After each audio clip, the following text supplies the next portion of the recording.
Hi guys, tonight we step into a world that feels almost impossibly distant. The stars above are bright enough to cast faint shadows across the ground. A cold wind moves gently through tall grass, somewhere nearby. A fire crackles softly, sending sparks upward into the darkness. Beyond the glow, the night stretches across hills, forests, rivers, and empty horizons where no roads exist and no city lights shine. You stand in a time before books, before libraries, before maps folded neatly into travelers' bags, before anyone could write down a memory and leave it for future generations. Yet people are here. They are sleeping beneath animal skins beside fading fires. They are telling stories. They are raising children. They're worrying about tomorrow's weather and wondering what lies beyond distant mountains. And somehow, almost all traces of their lives have disappeared.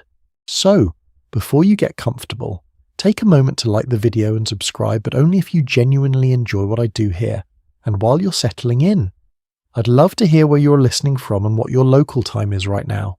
Now, dim the lights, and let yourself drift backward through thousands upon thousands of years into one of the greatest mysteries in all of history. The mystery is not a hidden treasure. It is not a lost city. It is not a secret code waiting to be cracked. The mystery is a silence, a vast silence stretching across most of humanity's existence. You begin your journey on a cool evening near the end of the last ice age. The air smells faintly of smoke and damper. A nearby stream reflects moonlight as it winds through the landscape.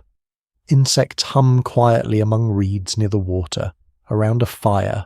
Several people sit together, an elder speaks, children listen. Others repair tools while glancing occasionally into the darkness beyond the camp. The scene feels surprisingly familiar. After all, these people laugh, they worry, they become tired, they enjoy companionship. In many ways, they are no different from you. A well-established historical fact is that anatomically modern humans have existed for roughly 300,000 years. Yet writing, one of the main tools historians use to understand the past, appeared only within the last few thousand years. That means the overwhelming majority of human history happened before anyone recorded events on clay tablets, papyrus, parchment, or paper. Imagine trying to understand your own life if every photograph vanished, every text message disappeared, every diary burned, every digital file dissolved into nothing. That challenge gives you a small glimpse of what historians face when looking into the distant past. You watch the people around the fire. The flames illuminate faces briefly before shadows reclaim them. One person carefully shapes a stone blade. Another adds wood to the fire. A child falls asleep against a parent's shoulder. Tomorrow they will continue living their lives, but thousands of years later, nobody will know their names, their voices will vanish, their stories will fade, their hopes and fears will dissolve into time. Only fragments may survive, a broken tool, a few animal bones, perhaps traces of a hearth buried beneath layers of soil, and that is where the massive gap begins. Many people imagine ancient history as a continuous timeline stretching neatly into the past. In reality, it often resembles a puzzle with most of the pieces missing. You walk farther into the night. The fire grows smaller behind you. Above, countless stars fill the sky. Ancient people spent much of their lives beneath skies like this, without electric lights. The heavens would have appeared astonishingly vivid. Some researchers suggest that early humans possessed an intimate knowledge of seasonal stars and celestial patterns. Others remain cautious, arguing that evidence for specific astronomical traditions is often difficult to prove. The debate continues because evidence from such distant periods is limited. That limitation appears again and again throughout prehistoric history. You eventually reach a hillside overlooking a broad valley. The moon reveals forests stretching into darkness. Rivers glimmer like silver threads. Small patches of mist drift above low ground. The landscape feels timeless, yet appearances can be misleading. This world is constantly changing. Glaciers advance and retreat. Rivers alter their courses, forests spread and shrink. Coastlines move. Entire ecosystems transform. One lesser-known detail is that vast areas where prehistoric people once lived now lie beneath modern seas. During colder periods, much more water remained locked inside glaciers, causing sea levels to fall dramatically when the climate warmed. Rising oceans flooded ancient coastlines. Countless camps, settlements, and travel routes disappeared beneath water. Some of humanity's lost history may now rest beneath waves, hidden from view. You can almost picture those vanished landscapes. Families gathering shellfish along shores that no longer exist. Hunters following animal tracks across plains now submerged. Children playing near rivers now buried beneath the sea. The thought feels strangely haunting. Not because something dramatic happened, but because ordinary lives vanished so completely. As you continue walking, the ground crunches softly beneath your feet. A cool breeze brushes against your skin. The quiet feels deeper now. And you begin to understand the true scale of the gap. The earliest civilizations occupy only a tiny portion of humanity's story. Ancient Egypt, Mesopotamia, early China, the civilizations of the Indus Valley. They often receive enormous attention because they left written records. But what about the hundreds of thousands of years before them? What about the countless generations who survived ice ages, migrations, droughts, floods, and environmental change? What about the people who first crossed continents, who first mastered fire, who first created art, who first buried loved ones with care? Many answers remain uncertain. Scholars continue to question exactly when certain innovations emerged, how quickly ideas spread between groups, and how much contact distant communities maintained with one another. The farther back you travel, the wider the uncertainties become, yet that uncertainty is not merely frustrating. It is also strangely beautiful. The silence invites imagination, not wild fantasy, not unsupported speculation, but thoughtful curiosity. You begin seeing history differently, instead of a complete story. It becomes a landscape illuminated by scattered lanterns. Certain moments glow brightly, others remain hidden in darkness. Between them stretch enormous spaces where only faint outlines can be seen. And tonight, as you stand beneath ancient stars, looking across a world that left almost no written trace behind, you're standing at the edge of one of those dark spaces, a gap so vast that it contains most of the human journey, a gap filled with forgotten voices, lost memories, unrecorded adventures, and people who are every bit as real as you.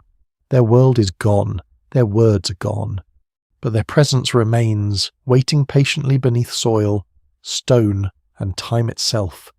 And your journey into that silence has only just begun.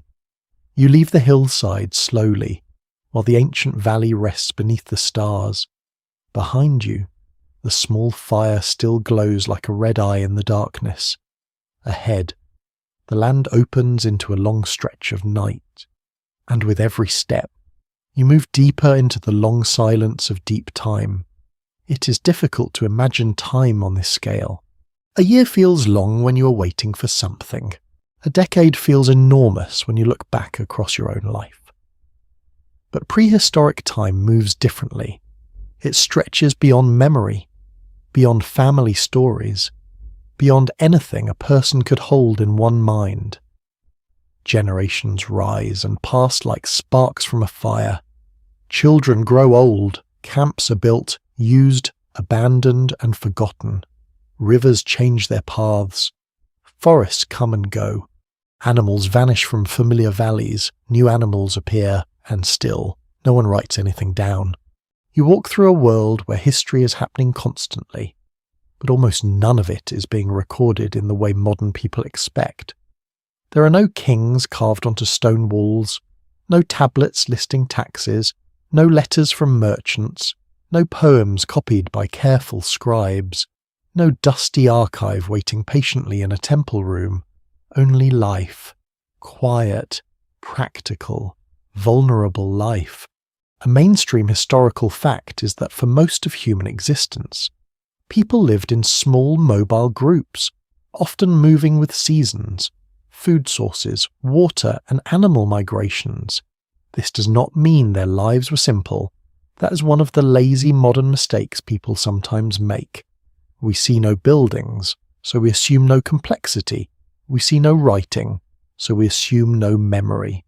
We see stone tools and animal skins, and suddenly everyone imagines history standing around looking confused until farming arrives, which is unfair and, honestly, a little rude to our ancestors. These people understood landscapes with remarkable precision. They knew which plants ripened first after winter. They knew where animals crossed rivers. They knew which stones could be shaped into blades, which fibres could be twisted into cord, which wood burned slowly, and which smoke kept insects away. They carried maps inside their minds, not maps on paper, but living maps of smell, sound, season, slope, wind, water, danger, and opportunity. You follow a narrow path through low shrubs silvered by moonlight. The ground is uneven beneath your feet, somewhere far away. An animal calls once and falls silent. In the distance, you see another camp, only a few shelters, a faint fire. People resting close together against the cold. Tomorrow, they may move. Or perhaps they will stay a few more days because the fishing is good, or berries are still plentiful, or someone is too tired to travel. Small decisions like these shaped human history, not always grand events, not always battles, palaces, or sudden inventions. Often, history was shaped by weather, hunger, birth, illness, good luck, bad luck, and the quiet wisdom of people paying attention. A lesser-known detail is that some prehistoric groups may have returned to the same seasonal places for generations, creating a kind of rhythm between movement and familiarity. Not permanent villages, not yet, but remembered places. A sheltered bend in a river, a cliff that blocked winter wind, a grove where nuts fell every autumn, a lake shore where birds gathered in spring. These places may have mattered deeply, even if they left only faint marks in the earth. Researchers continue to question how far back such seasonal traditions go, and how much social meaning certain repeated gathering places may have held. Some sites suggest long use over time, others remain harder to interpret, and that is part of the silence. The evidence does not always speak clearly. It murmurs, it hints. It gives you a stone flake and asks you to imagine the hand that made it. You continue walking. The night air feels cool against your face. Your breath fades into the darkness as the land changes around you. You begin to pass through centuries without noticing, then millennia. The stars shift slightly in patterns too slow for one lifetime, but not too slow for time itself. A forest spreads, then thins, a river floods, then leaves dry channels behind. A group of people arrives in a valley, thrives there, teaches its children every path and plant, then slowly disappears into other groups, other places, other stories. Nothing dramatic needs to happen. Sometimes a people can vanish from the record simply because the record was never made. That is a gentle but unsettling thought. You might wonder how many songs were once sung beneath these skies, how many jokes made tired hunters laugh, how many children asked impossible questions while adults tried not to smile, how many elders told stories that everyone knew by heart, stories repeated so often they felt as solid as stone, and then, one day, they were not repeated anymore. Perhaps the last person who knew a certain tale died in winter. Perhaps a group joined another group and slowly changed its language. Perhaps a migration carried people far away from the landmarks that gave their stories meaning. Today, if we forget something, we might search for it online in a few seconds. In deep prehistory, forgetting could be permanent. You reach a shallow cave near the base of a limestone ridge. Inside, the air is still. Cool stone surrounds you. There is a faint smell of earth, old smoke, and mineral dampness. You can see where fires once burned. The floor holds traces of ash. Broken bones lie in older layers below your feet. Stone flakes rest where someone worked carefully long ago. This place feels empty now. But it was not always empty. At different times, different people may have stopped here. A hunting group sheltering from rain, a family resting during migration, children hiding from cold wind, someone shaping a tool while others slept. The cave contains time stacked in layers, not like pages in a book, because pages are polite and stay where you put them. Soil is less cooperative, water seeps through it, animals disturb it, roots push into it. Later visitors trample older traces. Still, archaeologists can sometimes read these layers with care. They examine ash, tools, bones, pollen, charcoal, and sediments. They ask what was eaten, what was made, what season it might have been, how long people stayed, and whether they returned. Yet even when the science is careful, the human story remains partly hidden. You can know that a fire burned here. You cannot always know who sat beside it. You can know that a blade was shaped. You cannot always know whether the maker was tired, proud, impatient, or teaching a child. The long silence of deep time is not empty. It is full. That is what makes it so powerful. It is full of lives that happened completely, even if later ages received only fragments.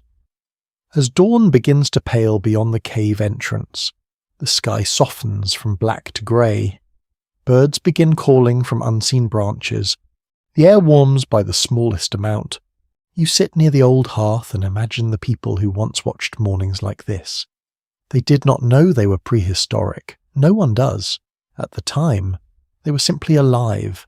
They woke, stretched, listened, worried, hoped, and stepped into another day. And though their words are gone, the silence they left behind is not meaningless. It is the wide, quiet space from which all recorded history eventually emerges. The morning light reaches the cave entrance slowly. First it touches the stone lip outside, then the pale grass beyond it, then the old ash near your feet. The darkness inside the cave begins to loosen. Shapes return gently. A cracked bone, a scatter of stone flakes, a hollow in the floor where people once sat close to warmth. You rise and step back into the open air. The valley has changed with dawn. Mist drifts low over the ground. Birds move between branches. The stream you passed in the night now shines softly beneath a grey-blue sky. Somewhere ahead, smoke rises from a camp not far away. You follow it. Before written records, fire was more than comfort. It was heat, light, protection, cooking, gathering, teaching, and memory. A mainstream historical fact is that controlled fire became one of the most important technologies in human evolution, changing diet, social life, movement, and survival around fire. The day could stretch beyond sunset.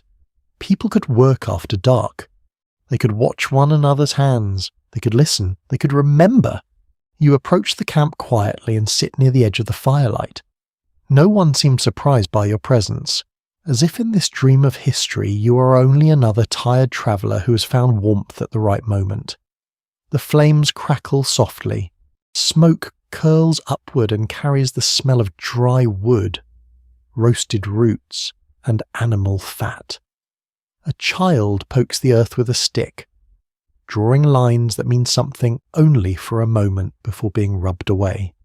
Nearby, an older woman twists plant fibres together with patient fingers. A young man watches closely, copying the movement, failing once, trying again. No one writes instructions. No one says. Chapter 1. How to make cordage. because that would be a little much around a prehistoric campfire. Instead, knowledge passes through watching, through repetition, through correction, through stories told so often that they become part of the body.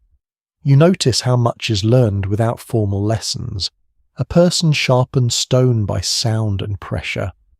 Another knows when meat is ready by smell. Someone recognizes a coming change in weather from the feel of wind against the skin. A child learns where not to step, which berries to avoid, which tracks are fresh, and which silences in the forest deserve attention. This is history without ink. It lives in hands, eyes, feet, voices, scars, habits, songs, and shared memory. A quirky but important detail is that many ancient skills probably required years of practice, including stone tool making. A finished blade may look simple in a museum case, but making one well can demand patience, planning, and a steady understanding of how stone breaks. You watch a skilled toolmaker at work. He holds a core of flint in one hand and taps it carefully with another stone. Tap. Pause, turn, tap again. A thin flake springs free, sharp enough to cut hide. The movement is calm, almost musical. Beside him, a younger learner tries the same action and produces a disappointing little chunk that falls into the dust. The older man looks at it. The younger one looks at it. For a moment. Nobody says anything. Then the older man smiles faintly and adjusts the learner's grip, even in the deep past. Education probably had its awkward moments. You can almost hear the silent message. Not like that. Try again. The fire burns lower as the morning grows brighter. People begin moving through camp, preparing for the day. Someone checks a bundle of tools. Someone shakes dew from a hide covering. Someone carries water in a skin container from the stream. The world around them is not empty wilderness. It is a known place. Every ridge has meaning. Every patch of reeds may hold food, birds, insects, or useful stems. Every animal track tells a small piece of news. And yet, almost none of this knowledge leaves a permanent record. Researchers continue to ask how much oral tradition could preserve across generations before writing. Some scholars suggest stories may carry memories of real environmental events for surprisingly long periods, while others caution that proving such deep continuity is extremely difficult, that careful uncertainty matters. A story told beside fire can preserve truth, but it can also change. It can become symbolic. It can blend memory with teaching. It can turn a dangerous flood into a lesson about pride, or a migration into a tale about ancestral spirits. By the time writing appears, many older memories may already have travelled through countless mouths, changing shape like smoke. You sit close enough to feel the fire's warmth against your legs. The ground beneath you is cool and slightly damp. Someone begins speaking in a low voice. You cannot understand the words, but you understand the rhythm. The others listen. A child leans forward. An adult scrapes hide with slow, steady strokes. The speaker gestures toward the hills, then toward the sky, then toward the dark line of forest beyond the camp. Perhaps it is a hunting story. Perhaps a warning. Perhaps a memory of relatives who once crossed mountains to the north. Perhaps a tale explaining why a certain animal behaves as it does. You do not know. That is the ache of the ancient gap. You can see the scene. You can feel its importance, but the meaning stays just out of reach.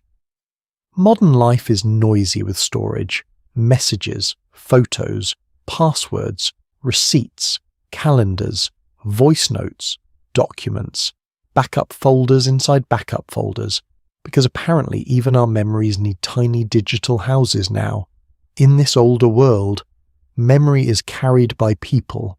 If they remember, the past survives. If they forget, it fades.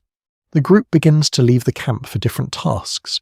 A few adults head toward the river, 2 others move toward higher ground with spears and packs. Children remain near the fire with elders, learning by staying close. You walk with them for a while. The path leads through grass wet with morning dew. Your feet brush against cold stems. The air smells of leaves, smoke, and river mud. A raven calls from somewhere above. The elder beside you pauses at a cluster of plants. She touches one leaf, then another, speaking softly to the children. One plant may be food, another may soothe pain, another may be dangerous. The difference could matter very much to an archaeologist thousands of years later. This moment may leave no trace at all. No tool, no bone, no carving. Just knowledge moving from one generation to the next in the cool morning air. And then you understand something quiet and profound. Ancient history has a gap not because nothing happened, but because so much happened in forms that do not fossilize. A lesson does not fossilize. A lullaby does not fossilize. A warning whispered to a child does not fossilize. The smell of rain before a storm does not fossilize. The exact way a grandmother shows a child how to twist fibre, hold a blade, or read the mood of the sky is almost impossible to recover. Yet these things kept people alive.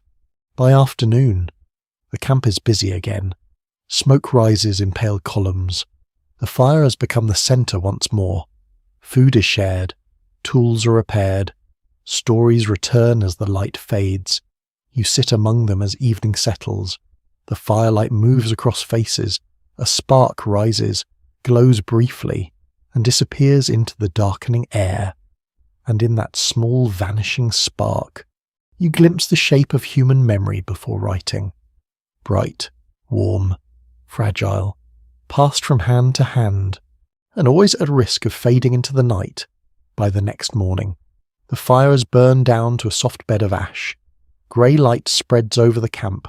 The air is cool enough that people move slowly at first, pulling skins around their shoulders and warming their hands over the last hidden heat.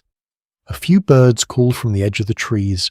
The stream nearby murmurs over stones, carrying yesterday away as if it has no interest in preserving anything for future historians, which, frankly, is very inconsiderate of it. You kneel beside the old hearth. At first, it looks like almost nothing. A patch of darkened soil, some charcoal, a few cracked stones, tiny fragments of bone, dust, silence. Yet to someone trained to read it, this small patch of earth can become a doorway.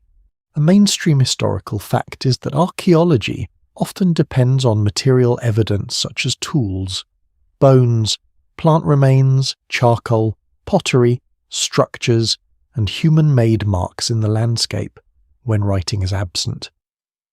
These fragments become the nearest thing to a voice. You touch the ground lightly. It feels cool and dry at the surface, though deeper layers may hold older moisture. The ash is fragile beneath your fingers. Small flake of worked stone lies nearby, sharp along one edge and dull along another. Someone made it. Someone used it. Someone dropped it or left it behind. That is all you know at first, but even that is not nothing. The camp around you begins to stir. People gather belongings, shake out hides, tie bundles, and check tools before leaving this place. Soon, the shelters will be gone, footprints will soften, wind will move dust across the ground, rain may scatter ash, animals may nose through the remains. The camp will become less clear with every passing season. Then the years will gather over it. Leaves will fall, sediment will settle, roots will creep through old living spaces. Burrowing animals will disturb neat human patterns with complete disrespect for archaeology. Time does not preserve the past evenly. It edits, it erases, it rearranges. You stay as the scene changes around you, not quickly, but with the strange patience of deep time. Grass grows over the hearth. Soil builds. The stream shifts slightly after spring floods. A tree falls and decays. Another grows nearby. Centuries pass like breath on cold air. Then, much later, hands return to this place. Not the same people, not even people who remember them. Modern archaeologists arrive with measuring tools, brushes, notebooks, cameras, and careful steps. They do not rush. They mark the ground into squares. They remove soil layer by layer. They screen dirt through mesh. They record where each object is found, to someone walking past casually. It might look like very slow gardening with more paperwork, but every detail matters. Where an object lies can be as important as the object itself. A stone blade beside animal bones may suggest butchery. Charcoal in a hearth may help date an occupation. Pollen grains can hint at ancient plants. Burned seeds can reveal food. Tiny cuts on bones may show how animals were processed. A footprint preserved in mud may record a person walking across a wet surface, perhaps without knowing that one step would outlast kingdoms. You move beside the archaeologists as they work. The morning sun warms the ground, dust clings to their gloves, a brush whispers across soil. Someone leans closer over a small dark stain in the earth. This stain may be the ghost of a post hole, where a wooden support once stood. The wood is gone, the shelter is gone, the hands that built it are gone.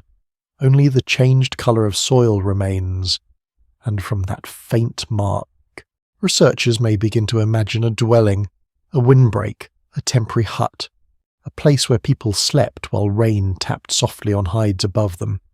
A lesser-known historical tidbit is that some of the most important archaeological evidence is nearly invisible to the casual eye. Ancient floors, hearths, pits, and post holes can appear as subtle stains, texture changes, or patterns in soil rather than impressive objects. History is not always a golden mask.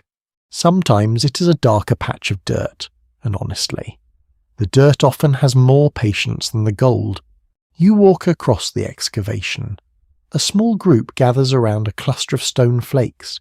They are not random.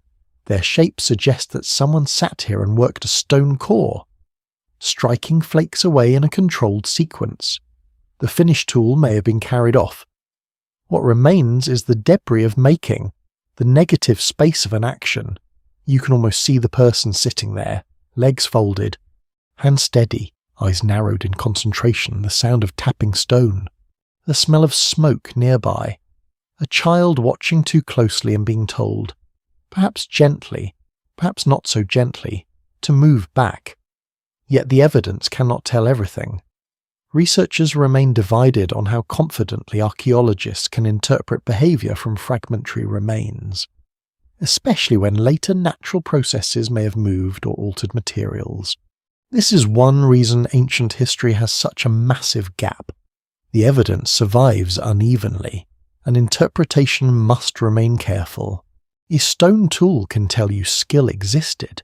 It cannot tell you the maker's name. A burial can show care. It cannot always reveal exactly what people believed about death. A painted wall can show intention. It cannot fully translate a lost mind. The earth gives clues, not complete confessions. You follow one archaeologist to a shaded table where finds are being sorted. Small bags hold fragments labelled by square, depth, and layer. Bone pieces, charcoal, flint, shell, ochre, a few seeds, blackened and tiny, almost weightless. One burned seed may seem unimportant, but under a microscope, it may identify a plant eaten thousands of years ago. A small bit of charcoal may be sent for radiocarbon dating. A shell may show contact with a distant coast. Residue on a tool may reveal traces of plant fibre, hide, or blood protein. Modern science can pull surprising stories from tiny remains, but even here, there are limits. Dates come with ranges. Chemical traces require caution. Objects can be reused, moved, traded, lost, or disturbed. The past is not a simple locked box waiting for the right key. It is more like a room full of whispers, where every whisper matters, but none should be forced to say more than it can. As afternoon settles, clouds drift across the sun, the excavation grows quieter. Someone records notes. Someone photographs a feature before it is removed. Someone stands back, thinking through possibilities. You look again at the old hearth. Once, it was warmth. Once, it gathered voices. Once, someone leaned close to feed it dry twigs while another person slept nearby. Now it is evidence. A dark circle in soil, charcoal flecks, heat-cracked stone. A small survival of a vanished evening, and you realize that ancient history is built from things that endured by accident. Stone survives because it is stubborn. Bone survives sometimes. Wood usually disappears. Skin disappears. Basketry disappears unless conditions are unusually kind. Words disappear unless someone writes them down. Smiles vanish. Songs vanish. The exact colour of sunset on a particular winter evening vanishes. The feeling of being safe beside that fire vanishes too, or nearly vanishes, because when you stand here quietly enough, looking at ash beneath the soil, you sense it. Not as certainty, not as a perfect reconstruction, but as presence, a human trace, a small warmth still hidden inside the earth, and as the light fades over the dig. You understand that the fragile evidence beneath soil is both a gift and a warning. It gives us fragments of ancient lives. It also reminds us how much has slipped away. The excavation fades behind you. The quiet hearth, the stone flakes, the careful brushes of archaeologists all drift away as if carried by the wind. You continue forward through the landscape of deep history, and before long you begin to notice something changing around you. At first it is subtle. The air feels colder, the grass becomes thinner, the trees grow sparse. A stronger wind sweeps across open ground. Clouds move low across the sky. You're stepping into one of the greatest forces shaping ancient history. Climate. Not a king, not a battle, not an empire, just weather unfolding across centuries, and yet few things have altered human lives more profoundly. You stand upon a broad plain beneath a pale sky. Far in the distance, enormous walls of ice stretch across the horizon. The sight is astonishing, silent, cold, almost unreal. A mainstream historical fact is that during the last ice age, massive glaciers covered large portions of North America, Northern Europe, and other regions of the world. These ice sheets influenced weather patterns, sea levels, ecosystems, and human migration routes across entire continents. The people living during these times were not wandering through a frozen wasteland every day. As popular imagination sometimes suggests, many inhabited grasslands, river valleys, woodlands, and steppe environments beyond the ice itself. Still, the climate affected everything, where animals travelled, where plants grew, where water could be found, where families settled, where danger waited. You begin walking across a vast grassland. The wind carries the scent of dry earth and distant snow. Large herds move across the horizon. Their shapes appear dark against the pale sky. Animals are life here. Food, clothing, tools, shelter materials. Every movement of climate affects them, and every movement of animals affects people. A hunting group passes nearby. They move steadily, scanning the landscape with practiced eyes. Nobody speaks much. There is no need. Everyone understands the importance of paying attention. A shift in weather can mean the difference between abundance and hardship.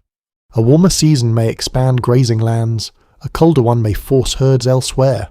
You notice how carefully people observe the world around them, the clouds, the wind, the migration routes, the condition of rivers, the timing of flowering plants.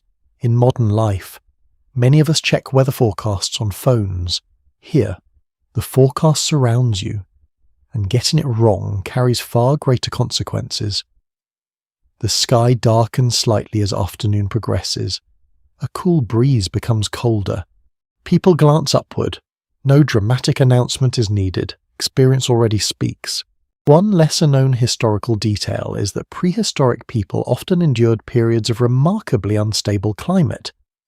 In some regions, temperatures and environmental conditions could shift significantly over relatively short spans of time, creating challenges for communities that depended closely on local resources. Researchers studying ancient ice cores, lake sediments, and pollen records have discovered evidence of repeated environmental fluctuations throughout prehistory. These changes left fingerprints across the natural world and across human history. You continue forward. Years begin passing, then centuries. The landscape transforms around you. Forests spread into places that were once open. Open grasslands replace older woodlands elsewhere. Lakes expand. Others shrink. Rivers carve new channels. Coastlines creep inward. Nothing remains fixed. The earth itself feels restless. You reach a riverbank during spring. The water runs fast with snowmelt. The smell of wet soil fills the air. Birds gather among reeds. Children play nearby while adults repair tools and prepare meals. At first glance, everything appears peaceful, yet beneath that calm surface lies uncertainty. People do not know exactly what the climate will do next decade or next century. Neither would you. The difference is that modern societies often possess written records, scientific instruments, weather stations, satellites, and enormous communication networks. These ancient communities possess observation, memory, and experience. Remarkably often, that is enough, but not always. Some historians suggest that environmental pressures encouraged innovation, cooperation, and movement into new territories. Others caution that climate alone cannot explain complex human decisions. The debate remains active because human beings rarely respond to challenges in only one way. Culture matters, tradition matters, leadership matters, chance matters, climate is powerful. But it is never the entire story. As evening approaches, you climb a ridge overlooking a broad valley. The view stretches endlessly. Golden light touches distant hills. Small rivers glimmer below. Smoke rises from scattered camps. You imagine generations living here. Children growing up beside familiar streams. Parents teaching hunting routes. Grandparents sharing stories around fires. Then conditions begin changing. Not overnight, not dramatically, just enough. A little less rain, a little colder, a little warmer, a little drier. Year after year, at some point, people begin adjusting. Maybe they travel farther for food. Maybe they spend longer periods elsewhere. Maybe neighbouring groups interact more frequently. Maybe tensions increase. Maybe opportunities appear. History often changes quietly before anyone realizes it has changed at all. You descend into another century, then another, then another. The climate continues shifting. The great ice sheets gradually retreat. Huge quantities of water return to oceans. Sea levels rise. Coastlines move inland. Entire landscapes disappear beneath advancing seas. This process unfolds across generations, making it difficult for individuals to perceive its full scale. Imagine living beside a coastline where your grandparents once hunted. Now the shoreline sits farther inland. The old camps are gone. The familiar landmarks are underwater. Your children grow up knowing a different world than the one you knew, and eventually even memory struggles to keep pace. A fascinating tidbit is that some submerged prehistoric landscapes are now being explored by archaeologists using underwater surveys and remote sensing technologies. Beneath modern seas, traces of ancient human activity may still survive, hidden beneath layers of sediment. The thought feels strangely moving. Entire worlds resting beneath waves. Campfires extinguished thousands of years ago. Footpaths lost beneath oceans, memories carried away by rising water. The evening air grows cooler. You sit beside another fire as darkness settles across the valley. The flames dance softly. Smoke drifts upward toward the stars. People nearby talk quietly while preparing food. Children grow sleepy. Someone points toward the sky and begins telling a story. Perhaps it is a familiar story. Perhaps it has been told for generations. Perhaps it contains memories of changing rivers, strange winters, or distant migrations. Scholars remain divided on whether some ancient oral traditions may preserve echoes of real environmental events reaching far into the past. The possibility fascinates researchers, but proving such connections remains extremely difficult. Once again, the evidence offers hints rather than certainty, and perhaps that is fitting. Climate changed everything. Yet much of how people experience those changes remains hidden. We can reconstruct temperatures, we can study glaciers, we can map ancient shorelines, but we cannot fully recover what it felt like for one family to realize a familiar landscape was disappearing. We cannot know every conversation beside every fire. We cannot hear every worried discussion about food, weather, and survival. Those voices belong to the gap, the enormous silent space at the center of ancient history. The stars brighten overhead. The valley grows dark. The fire crackles softly. And as you sit among people adapting to a changing world, you begin to understand that humanity's story has never been separate from nature's story. The two have always moved together, like river and shore, wind and grass, fire and smoke, changing one another across thousands of years. The fire beside the changing valley fades into morning, and you continue onward.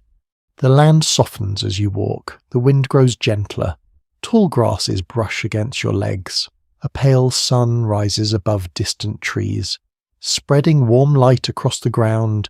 Somewhere ahead, you hear voices, not many, just enough to suggest a small group waking to another ordinary day. And now, the story becomes quieter, not because nothing important is happening, but because the people you're about to meet are the ones history most often forgets. No king waits here. No palace stands on a hill. No army marches beneath banners. There are no royal inscriptions announcing victories. No monuments demanding admiration. No official record proudly explaining who mattered and who did not. There is only a camp, smoke drifting from a low fire, children still sleepy beneath hides, a woman grinding seeds or pigments on a flat stone, an older man repairing a handle with careful strips of sinew, someone laughing softly while shaking dew from a covering, someone else watching the tree line, alert but calm. Current evidence indicates that most people in deep prehistory lived outside the kinds of social structures that later produced kings, tax records, temples, and written laws. Their communities were usually smaller, more flexible, and more closely tied to daily survival. That means the ancient gap is not only a gap in dates, it is a gap in attention. When writing finally appears, it often speaks for rulers, priests, officials, traders, and administrators. It loves counting grain. It loves listing offerings. It loves praising powerful men who apparently never met a stone wall they did not want to carve their names into. But ordinary people are harder to hear. The gatherer who knew every edible root in a valley. The child learning how to carry water without spilling half of it. The tired parent waking before dawn. The elder remembering where the herds moved during a dry year long ago. These lives shaped history too. You step closer to the morning camp. The ground is cool beneath your feet. Ash from last night's fire lies pale and soft. A few dogs or dog-like companions move near the edge of the shelters, sniffing at scraps and watching humans with that familiar expression animals have when they understand more than they are willing to admit. A detail that rarely receives attention is that children may have left some of the most personal traces in the archaeological record through tiny footprints, small handprints, and beginner tool-making attempts. Not all marks were made by skilled adults.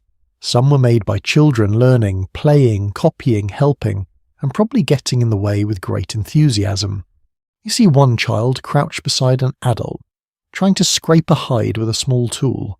The movement is clumsy. The adult corrects the angle. The child tries again. A younger child nearby presses fingers into damp mud near the stream, leaving little marks that will almost certainly vanish by tomorrow. Most such traces disappear. Rain smooths them, feet trample them, time closes over them. But once in a while, under rare conditions, a footprint survives long enough to become evidence.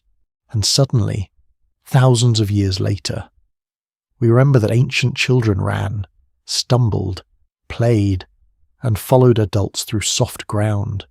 The camp smells of smoke, animal hide, wet grass and warm stone. You hear the rasp of scraping tools, the murmur of voices, the crackle of new twigs catching flame. The day is beginning through ordinary work. This is where the gap becomes tender, because ordinary work rarely announces itself to the future. A meal prepared carefully disappears as soon as it's eaten. A basket woven from plant fibres may decay completely. A lullaby leaves no fossil. A joke told beside water evaporates faster than mist. Yet these things are the texture of life.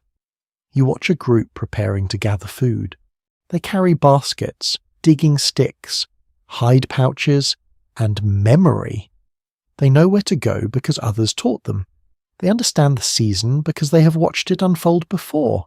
They move not randomly, but with a quiet confidence shaped by generations.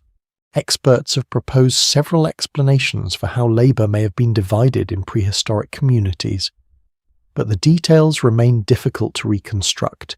Age, skill, health, season, environment, and social custom may all have mattered more than simple modern assumptions. That is worth remembering. The past does not always fit neatly into our categories. People were practical. If someone knew the plants, that knowledge mattered. If someone was good with tools, that mattered.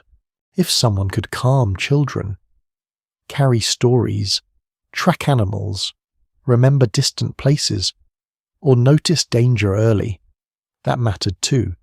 You follow the gatherers into a stretch of woodland. Morning sunlight filters through leaves. The air smells green and damp. Birds flicker between branches. Insects move in the grass with tiny restless sounds. One woman pauses beside a plant with broad leaves. She touches the stem, then gestures to a younger person beside her. Not yet. A little later in the season, another plant is ready now. Roots are loosened from the soil, seeds are collected, berries are tasted carefully.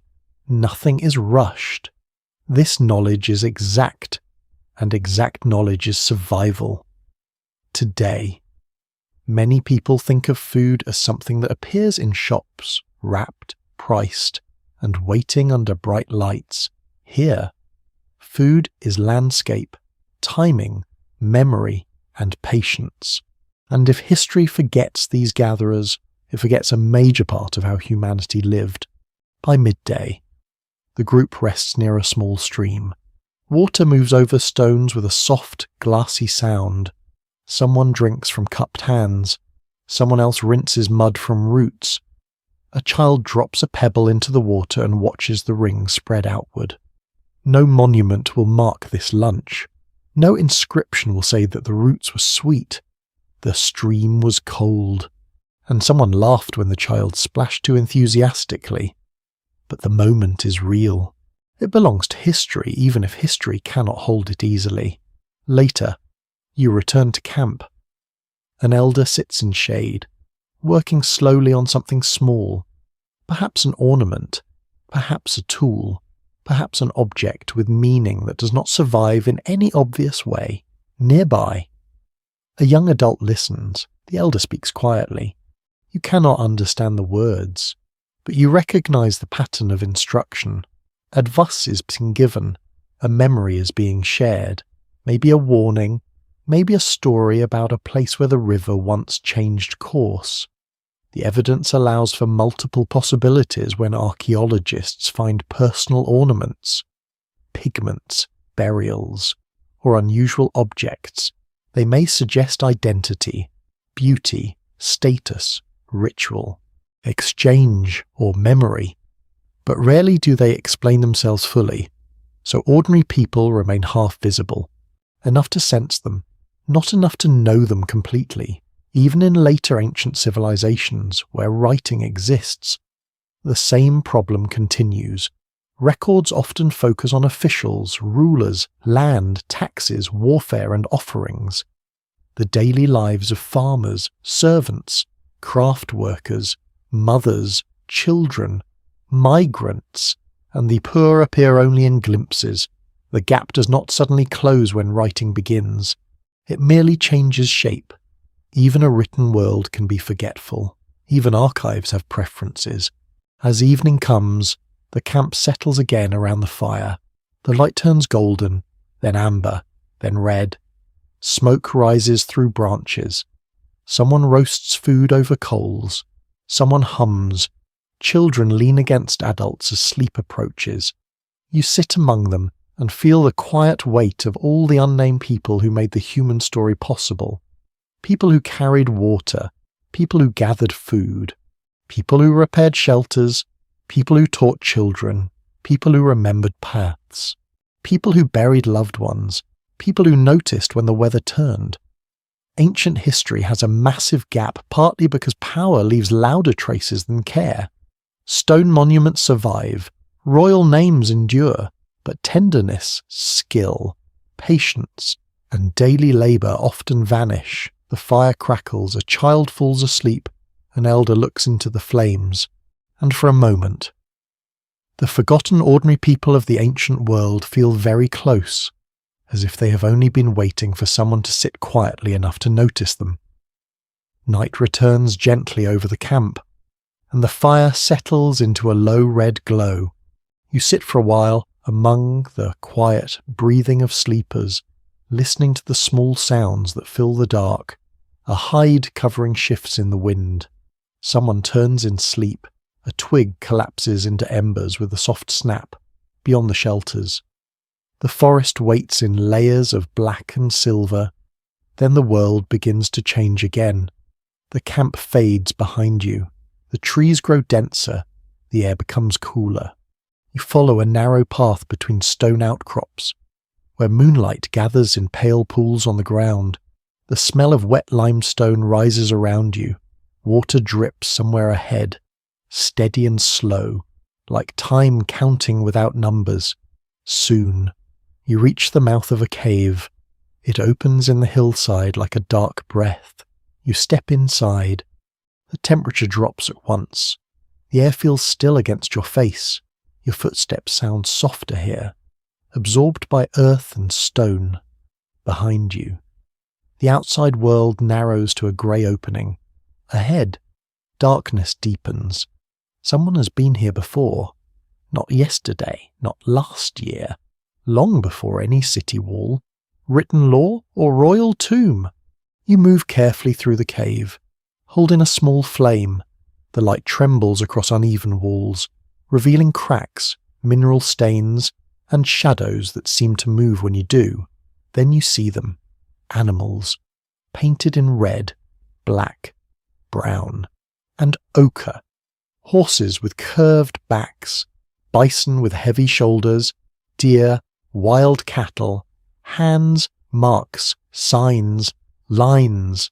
Some appear faint, almost swallowed by stone. Others seem startlingly alive, as if they have just turned their heads toward you. Archaeological evidence shows that Ice Age people created cave art in parts of Europe, Asia, and beyond, with some famous painted caves dating back tens of thousands of years. This is one of the places where the ancient silence almost becomes a voice. Almost. You stand before the paintings and feel the quiet power of them. The cave smells of damp mineral air and old earth. Water drops from the ceiling into hidden pools. The flame in your hand flickers. Shadows pass across painted bodies, making them seem to breathe.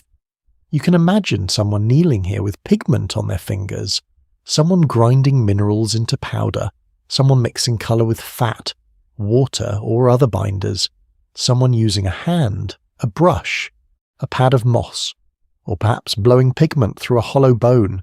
A curious discovery from painted caves is that some artists use the natural shape of the rock to enhance animal forms. A bulge in the wall could become a shoulder. A crack could suggest a line of movement.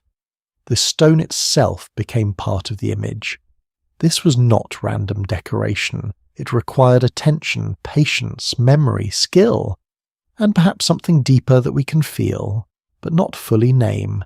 You move along the wall, the flame reveals hand stencils, human hands, some large, some small, fingers spread, palms absent, leaving ghostly outlines where pigment surrounded living skin.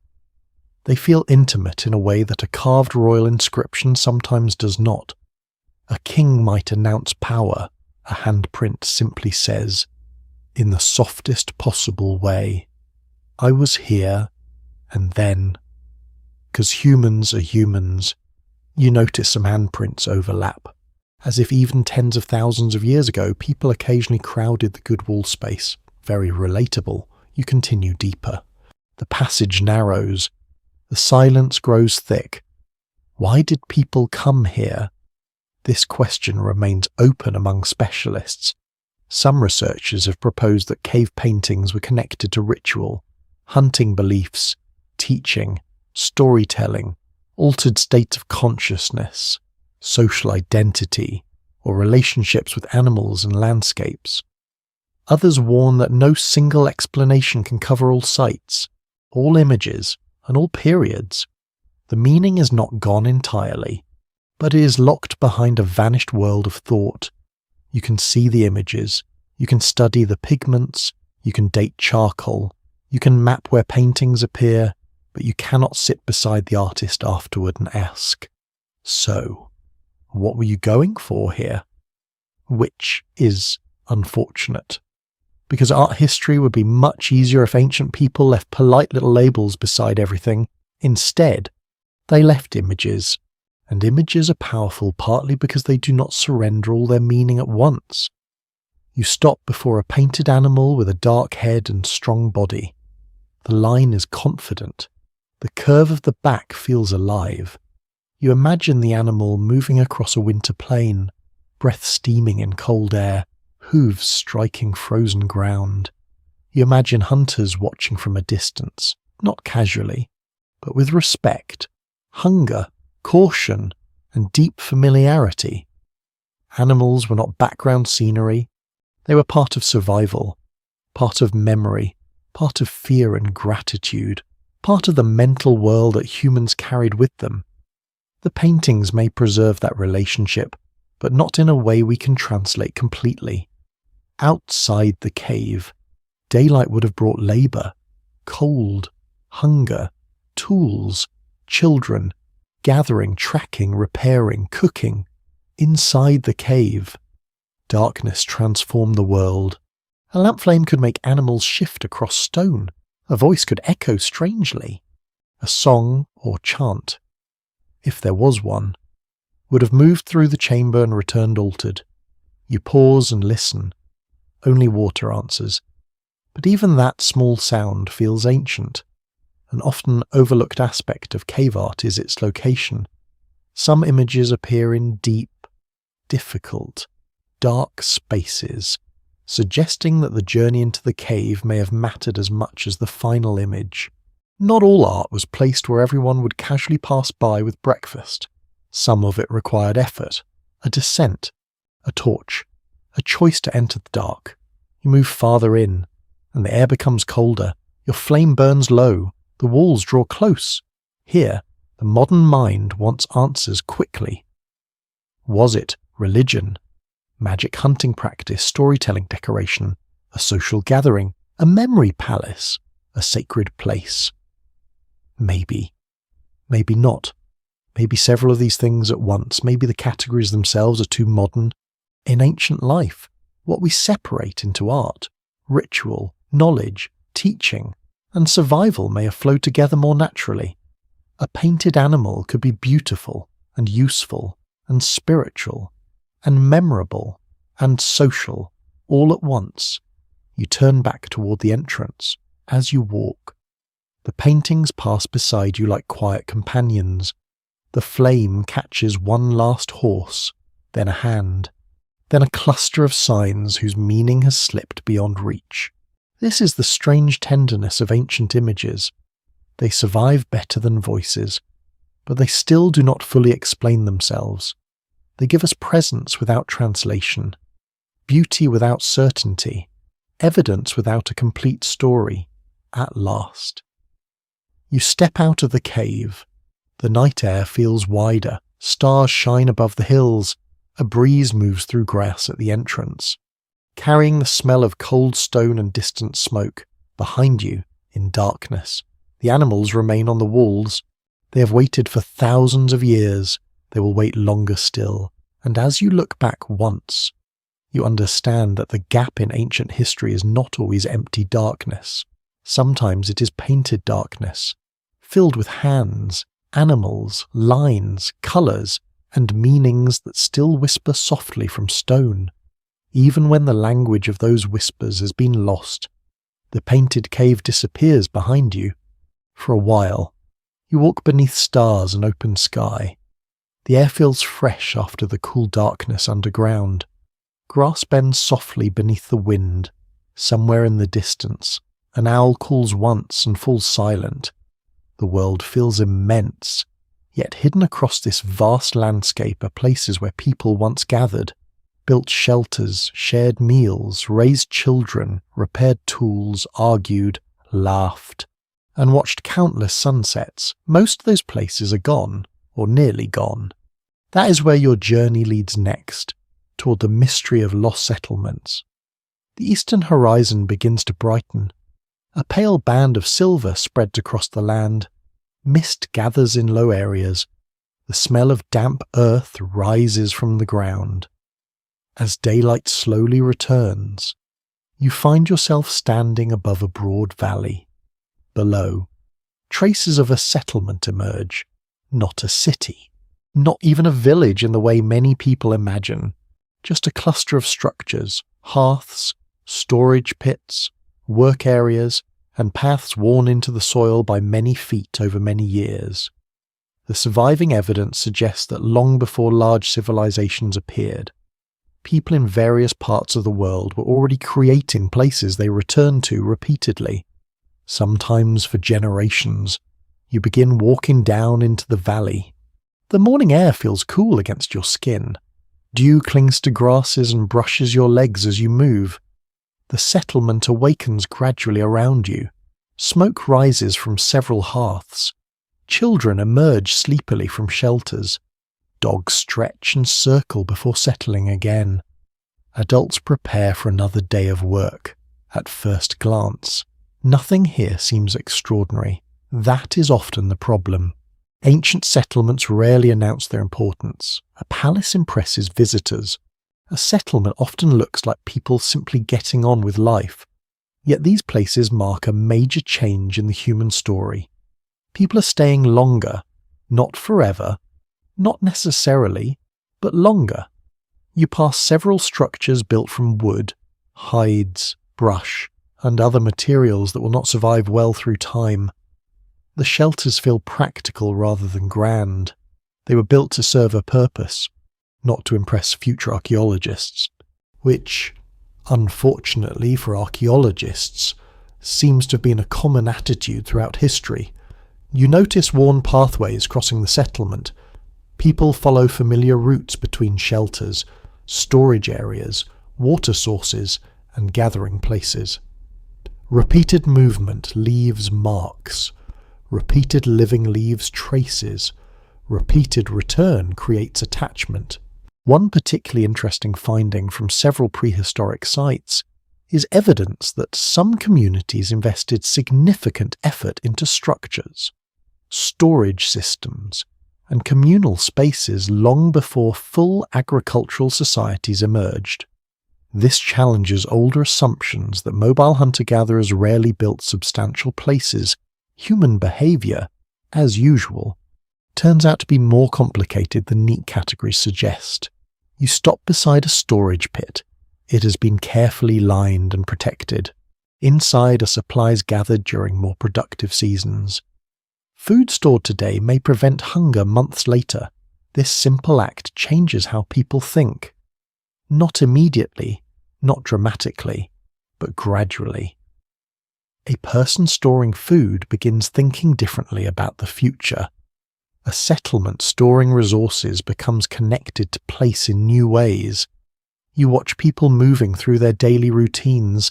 A woman repairs a basket, a young man sharpens tools. Two children chase one another between shelters while an elder pretends not to notice. The smell of smoke mingles with roasting food and damp wood. Everything feels familiar, almost surprisingly familiar. And that familiarity creates an important realization. The people who lived in these settlements were not standing at the beginning of civilization waiting for history to start. History had already been happening for hundreds of thousands of years.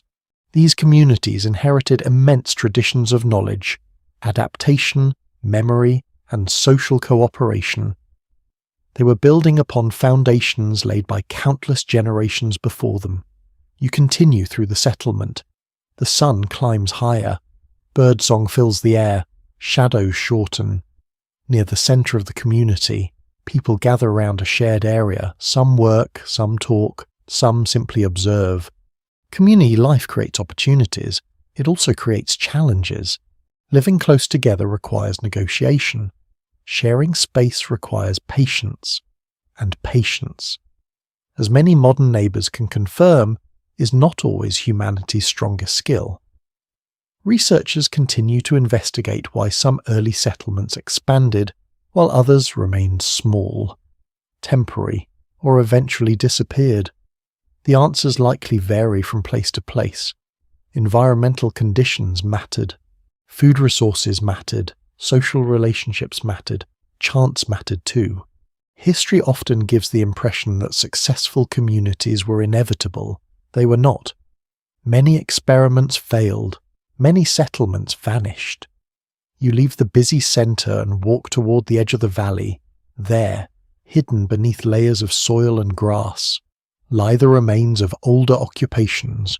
Previous generations lived here, then left, then others arrived, then they left as well. The landscape became a layered archive of human presence.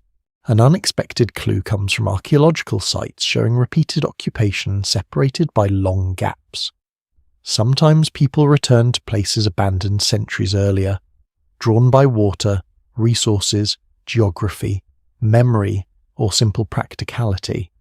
A good campsite remains a good campsite, a good river remains a good river, the earth itself encourages return. You kneel near an ancient layer exposed by erosion. Small fragments of stone appear in the soil, a few burned bones, scattered charcoal, tiny pieces of forgotten days. Each layer represents real lives, not abstract populations, not statistics, actual people. People who woke to cold mornings, people who worried about illness, people who celebrated successful hunts, people who grieved losses, people who fell in love, people who grew old, and now most of their stories are gone. This is the strange sadness of lost settlements. Entire communities can disappear almost completely. Wood decays, fibre rots. Language changes. Memory fades. The settlement that once felt like the centre of the world to its residents becomes little more than discoloration in the soil. By afternoon, clouds drift across the sky. A soft wind moves through the valley. You sit near a hearth while daily life continues around you. Someone stirs food. Someone repairs a spear. Children invent games whose rules would be impossible to reconstruct thousands of years later. Perhaps that is one of the greatest losses of all. Not only major events, not only famous individuals, but ordinary experiences, the countless details that make a place feel alive, the favourite sitting spot beside a fire, the path someone always chose, the joke everyone knew, the smell of cooking on a particular evening, the feeling of arriving home after a long journey. Those things rarely survive. The evidence allows for multiple interpretations when archaeologists examine settlement remains. A cluster of post holes, storage pits, hearths, and artifacts can reveal much about how people lived. but rarely enough to reconstruct every aspect of community life. The silence remains, not empty, not meaningless, simply incomplete. As evening approaches, golden light settles across the valley. Smoke rises lazily into the sky. People gather once more near fires. Conversations soften. Work slows. The settlement feels warm and alive. Yet you already know something its inhabitants cannot. One day, this place will vanish. The shelters will collapse. The paths will disappear. The voices will fall silent. Grass will cover the ground. Centuries will pass, and future generations will search beneath the soil, trying to understand what happened here. Some answers will be found. Many will not. The lost settlement will remain partly hidden. A place remembered only through fragments. A brief island of human life floating within the enormous sea of forgotten time. The valley settlement softens behind you as night deepens. The fires become small red points in the dark. Voices fade into murmurs, then into sleep. You walk away from the worn paths and storage pits, following the low silver line of a stream toward a wider land where the human story is beginning to turn, though not in a simple straight line. Nothing in history truly changes all at once. People do not wake up one morning and announce, well, enough wandering. Let us invent farming before lunch. The shift is slower than that, more uncertain, more experimental. You find yourself in a landscape of mixed possibilities. There are wild grasses growing near open ground. Nut trees stand beyond the stream. Herds move across distant slopes. Birds gather in seasonal wetlands. The air smells of damp soil, crushed leaves, smoke, and morning cold. This is the world before farming fully takes hold. People still hunt. People still gather. People still move with seasons. But they are also watching plants more closely, returning to certain places, protecting useful patches, harvesting wild grains, storing food, learning, perhaps without realizing it. That small choices repeated over generations can change the future. Most researchers agree that agriculture did not begin as a single sudden invention. It developed gradually in different regions, as people interacted with local plants, animals, climates, and landscapes in increasingly careful ways. You walk beside a group moving through tall wild grasses. The stalks brush softly against your arms. Seeds cling to clothing. Insects rise and settle again. A woman bends to cut seed heads with a small blade set into a handle. Nearby, others gather what they can carry in baskets. The work is quiet, repetitive, and surprisingly skilled. A careless hand wastes grain. A patient hand gathers more. A good season fills storage. A poor season teaches humility, which history seems to enjoy teaching rather often. You watch as the gathered seeds are carried back toward camp. Later, they will be dried, stored, ground, cooked, shared, perhaps saved. The sound of grinding stones waits in the future, steady and low, stone against stone, seed becoming flour, labour becoming food. One small but fascinating detail involves sickle gloss, a polished sheen that can form on stone blades used repeatedly to cut grasses or reeds. To archaeologists, this shine can offer clues about harvesting long after the hands that held the tools have vanished. You pause near a flat stone where someone is already grinding seeds. The rhythm is slow. Push, pull, push, pull. The stone surface feels rough beneath the grain. Fine dust gathers near the edges. The air fills with the smell of crushed seed and warm stone. This is not dramatic history. No trumpet announces it. No one carves the moment into a monument. Yet here, in this quiet labour, lies one of the largest transformations in human life. Food becomes more predictable in some ways, but work also changes. Bodies bend over fields and stones, storage becomes valuable, land begins to matter differently. Seasons gain new pressure.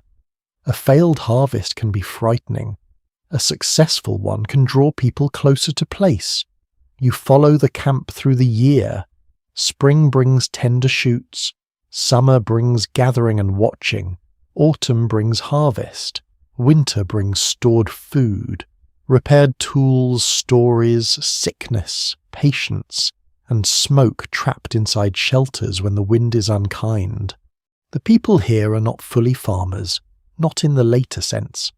They still hunt animals, gather wild foods, and rely on wide knowledge of the landscape. But they are experimenting. Perhaps they scatter seeds near camp. Perhaps they return to patches that grew well. Perhaps they favour plants with larger seeds without understanding that this preference slowly alters the plants themselves over generations. The question remains open among specialists exactly how intentional the earlier steps toward cultivation were in each region. Some changes may have been deliberate, while others emerge from repeated habits, seasonal returns, and the quiet pressure of survival. You sit near a hearth at dusk. A child cracks nuts with a stone. An elder sorts seeds from chaff. Someone returns with small game. Another person checks a storage pit lined against dampness. There is comfort here, but also new worry. Stored food must be protected from moisture, from insects, from animals, from other hungry people, perhaps. The more a community stores, the more it must think about guarding, sharing, measuring, remembering, and deciding. The gap in ancient history hides not only missing events, but missing conversations. Who decided when to open a store of grain? Who settled disputes? Who remembered which family gathered which supply? Who noticed that certain seeds grew better near disturbed ground? The answers are mostly gone, yet the consequences remain enormous. You travel onward to another region, another season, another experiment. Here, people move with animals, not controlling them completely, not yet, but observing them closely. They know which herds return, which young animals can be approached, which paths lead to water, which predators follow at a distance. Over time, relationships between humans and certain animals begin to shift. The process is not simple. Animals are not clay waiting to be shaped. They have tempers, instincts, fears, and opinions. Although fortunately most of them did not write reviews, some species gradually become more closely associated with people. Dogs already share human spaces in many regions. Later, sheep, goats, cattle, pigs, and other animals will become central to farming societies in different parts of the world. Excavations and genetic studies indicate that domestication happened at different times and places, often through long relationships rather than quick capture and control. You watch people near the edge of a camp where animals graze at a distance. The air smells of dust, dung, grass, and smoke. A young animal bleats softly, someone gestures for quiet. Another person repairs a fence or temporary enclosure. Everything feels tentative, experimental, not quite settled. The future is present here, but only as a possibility, and that is important. When we look backward, farming can seem inevitable because we already know what happened next. Villages, fields, surplus, population growth, inequality, cities, states, taxes, and many people telling other people where to put grain. But for those living through the transition, nothing was guaranteed. Some communities adopted cultivation, some rejected it. Some mixed farming with hunting and gathering for long periods. Some tried settled life and later moved again. History did not follow one neat road. It wandered, it doubled back, it tested possibilities. As evening comes, you stand between a field of wild grain and a fading campfire. The sky turns amber. Smoke lifts slowly into cooling air. Someone carries a basket against one hip. Someone else watches birds descend on the grasses and mutters, perhaps with prehistoric frustration, because birds have always been experts at stealing breakfast before breakfast exists. You feel the old world and the new one touching, Behind you lies the long age of movement, memory, and seasonal return. Ahead lies the age of fields, villages, stores, and boundaries. But here, in this quiet middle place, people are simply living, trying things, remembering results, teaching children, adapting to climate, hunger, opportunity, and chance. Before farming took hold, there was no single moment when ancient history became clear. There was only a long dawn, a gradual brightening, a landscape of experiments, and people walking through tall grass with baskets in their hands, unaware that their small choices would help reshape the world. The tall grasses fade into evening, and the quiet experiments of the last camp begin to gather into something more lasting. You follow a narrow path down toward a low plain where smoke rises in several soft columns. The land here is gentler than the open country behind you. A river bends nearby, slow and brown beneath the fading light. Beyond it, reeds whisper in the wind, small fields, or something very close to fields, spread in uneven patches near the settlement.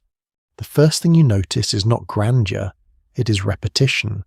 Footpaths worn into the soil, storage pits covered carefully, work areas used again and again, ash heaps at the edge of the living space, walls repaired rather than abandoned. This is no longer only a place to stop, it is becoming a place to return to, and perhaps a place to stay. Evidence gathered over decades suggests that early villages appeared in several parts of the world as people began living in more settled communities, often connected to food storage, plant use, animal management, and changing social relationships.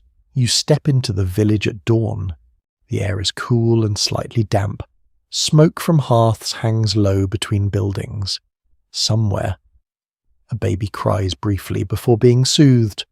A dog noses at a pile of refuse and is gently pushed away by someone who clearly knows this argument will happen again tomorrow. The houses are modest. Some are round, some are rectangular, some are built partly into the ground. Their walls may be made of mud, reeds, wood, stone, or packed earth. Depending on the region and available materials, their roofs keep out rain, or at least try their best, which is a noble ambition for any roof in any century. You enter one dwelling, inside. The light is soft. The air smells of smoke, stored grain, woven fibre, and packed earth. Tools hang or rest in corners. A grinding stone sits near one wall. A sleeping area lies under folded skins or mats. The space feels lived in, not decorated for a museum, not arranged for a textbook photograph, simply used. Someone has placed a basket within easy reach. Someone has repaired a crack in the wall. Someone has stored food where dampness is less likely to reach it. Small choices reveal habits. Habits reveal lives. A surprisingly revealing clue comes from ancient house floors. Repeated sweeping, burning, repair, rebuilding. And disposal patterns can show how people organize space, where they cooked, where they worked, and sometimes how household routines changed over time. You crouch near the floor and imagine the movement of feet across it. Children running in and out, adults kneeling beside grinding stones, someone stepping carefully around sleeping bodies before dawn, someone carrying embers from one hearth to another. The village is not silent for long. Soon, work begins. Grinding stones produce a low rhythm, hands shape clay, fibres twist into cord, food is prepared, tools are repaired, animals make their ordinary inconvenient noises, people speak across doorways. Children carry small tasks with great seriousness until distracted by something more interesting, which could be almost anything. You walk toward the central open space. Here, people gather, not constantly, not ceremonially every moment, but enough that the space matters. It may be used for cooking, conversation, tool-making, exchange, teaching, ritual, or all of these at different times. The question remains unsettled among researchers exactly how early village communities organised authority, cooperation, and decision-making. Some may have been relatively equal. Others may have developed differences in status, access, or influence over time. What you can see is that living together creates new kinds of closeness and new kinds of friction. In a mobile camp, unwanted tension might be eased by movement, distance, or splitting into smaller groups. In a village, the same annoying neighbour remains wonderfully available every morning. Settled life requires negotiation. Who uses which storage space? Who repairs shared structures? Who has rights to fields? Who organises labour? Who cares for the sick? Who decides when stored food should be shared? A village is not only houses, it is agreement and disagreement. It is memory tied to place. You walk to the edge of the settlement where storage pits lie near a work area. Some are sealed, others are open, inside one. Grain or seeds are protected from weather and pests. Food storage changes time. It turns summer into winter food. It turns a good harvest into security. It also turns stored resources into something that can be counted, guarded, inherited, lost, stolen, gifted, or controlled. The shadow of future inequality may begin in places like this, though not always, and not in one simple way. One often overlooked aspect of early villages is how much labour they required. Settled life could mean more security, but also more repetitive work, including grinding grain, maintaining buildings, managing waste, storing food, and caring for nearby plots or animals. You hear the grinding stones again, steady, soft, endless. The sound seems to belong to the village as much as birdsong belongs to the trees. Today, machines do much of this work for many people. Flour appears in a bag, bread appears in a shop. We rarely think about the hours of hand labour once hidden inside every meal. Here, every bite has a history of effort. By midday, heat gathers over the settlement. The smell of warm mud walls, cooking food, animal dung, and river water blends into the air. Flies hover in sunny patches. Someone shades their eyes and looks toward the fields. A child carries water carefully and spills only a little, which is probably considered a major technological achievement at that age. You pass a place where clay figurines, beads, or decorated objects are being made. Their purpose is not always obvious. Beauty, identity, play, ritual, teaching, memory. Archaeologists interpret these small objects in different ways depending on context, because an object can hold meanings that do not survive with its shape. A bead may be decoration, it may be a gift, it may mark belonging, it may travel far from where it was made, it may end up in a burial, a house floor, or a storage pit, confusing everyone thousands of years later with admirable efficiency. As afternoon fades, you notice another feature of village life. The dead may remain close. In some early communities, burials appear beneath floors, near houses, or within settlement areas. This suggests that memory, ancestry, and place could become deeply connected. People live where earlier generations lived. They walk above or near those who came before. The village becomes layered not only with soil, but with belonging. Such practices do not mean the same thing everywhere. The evidence invites careful thought rather than easy answers. Still, it suggests that settling down may have changed how people understood home, family, memory, and the land beneath their feet. Evening comes slowly. The river reflects a pale copper sky. Smoke rises again between houses. Work quiets. People gather near hearths. The village feels safe, but not simple. It holds comfort and risk together, food and worry, memory and labour, cooperation and tension, warmth and smoke in the eyes. You sit near a doorway as the first stars appear. Someone inside the house speaks softly to a child. A pot warms near the fire. The smell of grain, ash, and river air settles around you. The first villages did not erase the ancient gap. They only changed what kind of traces people left behind. More houses, more burials, more storage, more clues, but still, so much remains hidden. The names are missing. The arguments are missing. The songs are missing. The feeling of stepping through your own doorway after a long day is missing. Yet in the village shadows, you sense something new forming. Not civilization yet. Not as later ages would define it, but a deeper attachment to place. A quiet root sinking into earth, and with it, history begins to leave heavier footprints.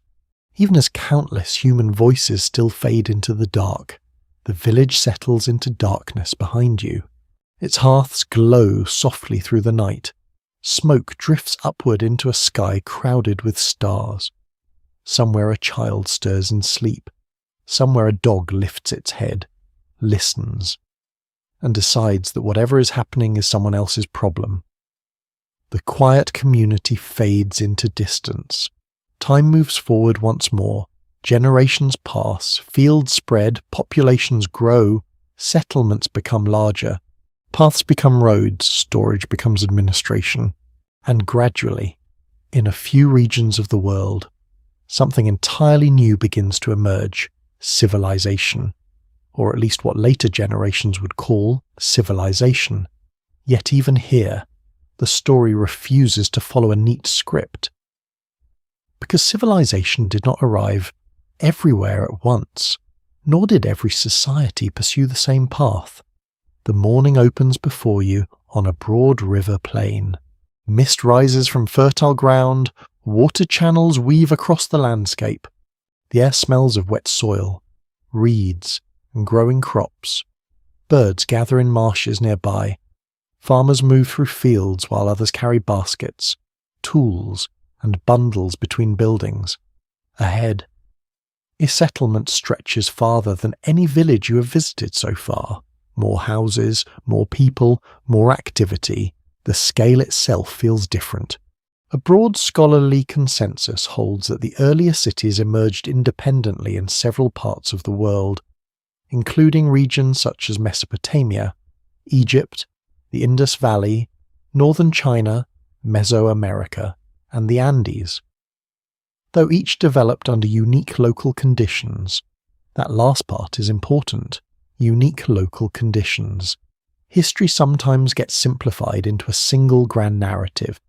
People discover farming, cities appear, civilization begins. Everyone follows the same road. Reality is far more interesting. You enter the settlement. The sound reaches you first. Voices, animals, footsteps, construction, grinding stones, water being carried, people negotiating, trading, arguing, cooperating, and trying very hard to organize a growing community without losing their patience entirely. The streets are still rough. The buildings vary in size and quality. Nothing feels fully finished, but something new is happening. Tasks are becoming specialized. Not everyone grows food, not everyone hunts.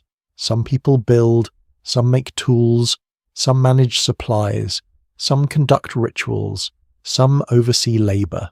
The web of society grows denser. As the morning unfolds, you pass through a busy work area where craftspeople shape clay vessels. Nearby, others produce textiles. A group repairs walls damaged by seasonal flooding. Each task depends on many others. The potter needs food, the farmer needs containers, the builder needs tools, the toolmaker needs raw materials. Civilization creates networks, and networks create complexity. One remarkable clue comes from ancient administrative artifacts that appear even before full writing systems developed. Small clay tokens, counting devices, and accounting tools suggest that people were already trying to track goods, labor, and resources long before formal written records became common. The invention of bureaucracy, it seems, may have arrived suspiciously early. Humanity apparently looked at surplus grain and immediately decided someone should count it. You continue through the settlement. The sun climbs higher, heat gathers on mud walls, the smell of baking earth mixes with smoke and river water. A group of workers carries baskets toward a storage area large enough to support many households. Such structures reveal an important truth. Large communities require coordination. Coordination requires systems. Systems create power.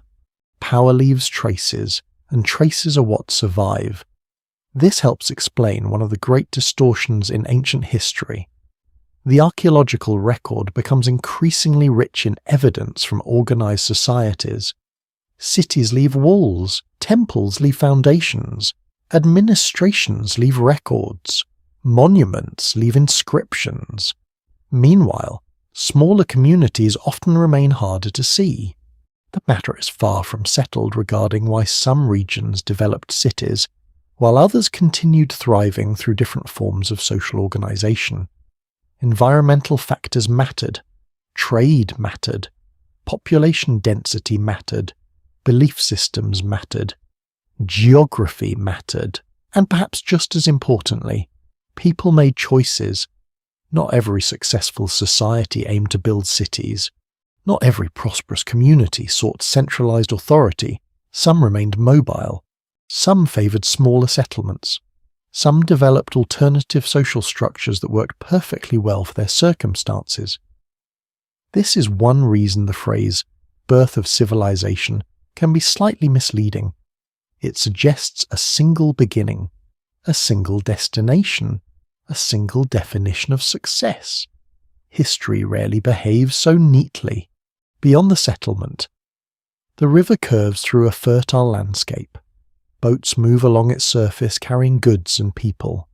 Fields extend toward the horizon. Irrigation channels guide water through carefully managed land.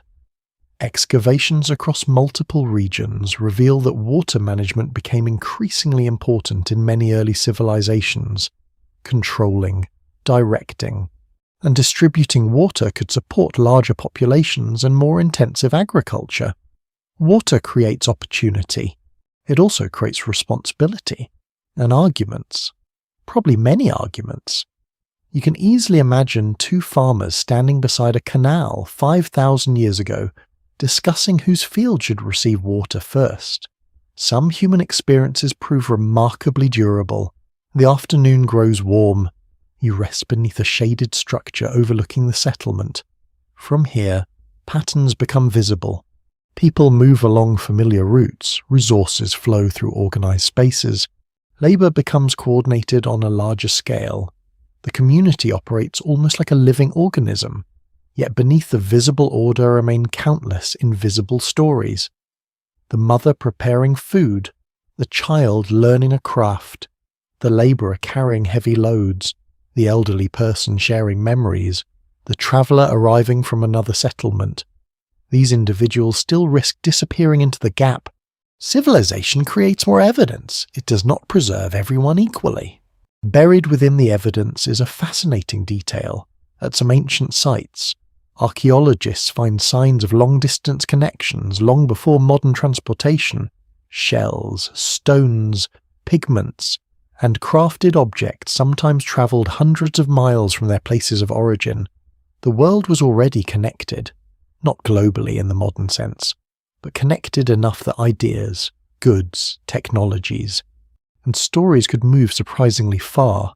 You imagine a traveller arriving from a distant valley, perhaps carrying unfamiliar materials, perhaps bringing news, perhaps introducing new techniques, perhaps simply looking for opportunity. Such journeys helped shape the ancient world. Yet most travellers left no written account of where they went or what they experienced. The surviving clues do not provide a definitive answer regarding how information spread between many early societies. Trade, migration, marriage networks, seasonal gatherings, and countless personal interactions likely played important roles. As evening approaches, shadows lengthen across the settlement, the noise softens, workers return home, cooking fires appear, the smell of grain, vegetables, smoke, and roasting food drifts through the streets. The city, if it can now be called that, feels alive, powerful, promising, complicated. You sit beside the river as sunset paints the water gold. Civilization is emerging, but the ancient gap remains, even among growing cities, even among monumental buildings, even among expanding populations. Because history still remembers some people more easily than others. The rulers will leave inscriptions. The administrators will leave records. The builders may leave walls. Yet millions of ordinary moments will continue slipping quietly away. A shared meal, a private conversation, a child's question, a tired worker watching sunset beside a river. The uneven birth of civilization does not end the mystery of ancient history. It simply illuminates a few more corners of a very large room. And beyond those illuminated spaces, the shadows still stretch far into the distance. The river beside the growing city carries the sunset away. Gold turns to copper, then to grey. The water darkens beneath the evening sky, slipping past reeds, boats, fields, and mud banks with a patience older than memory. You sit beside it for a while, listening to its quiet movement. It sounds peaceful. But rivers are never only peaceful, they feed people, they connect places, they flood fields, they bury homes. They preserve some traces and erase others with the same calm expression.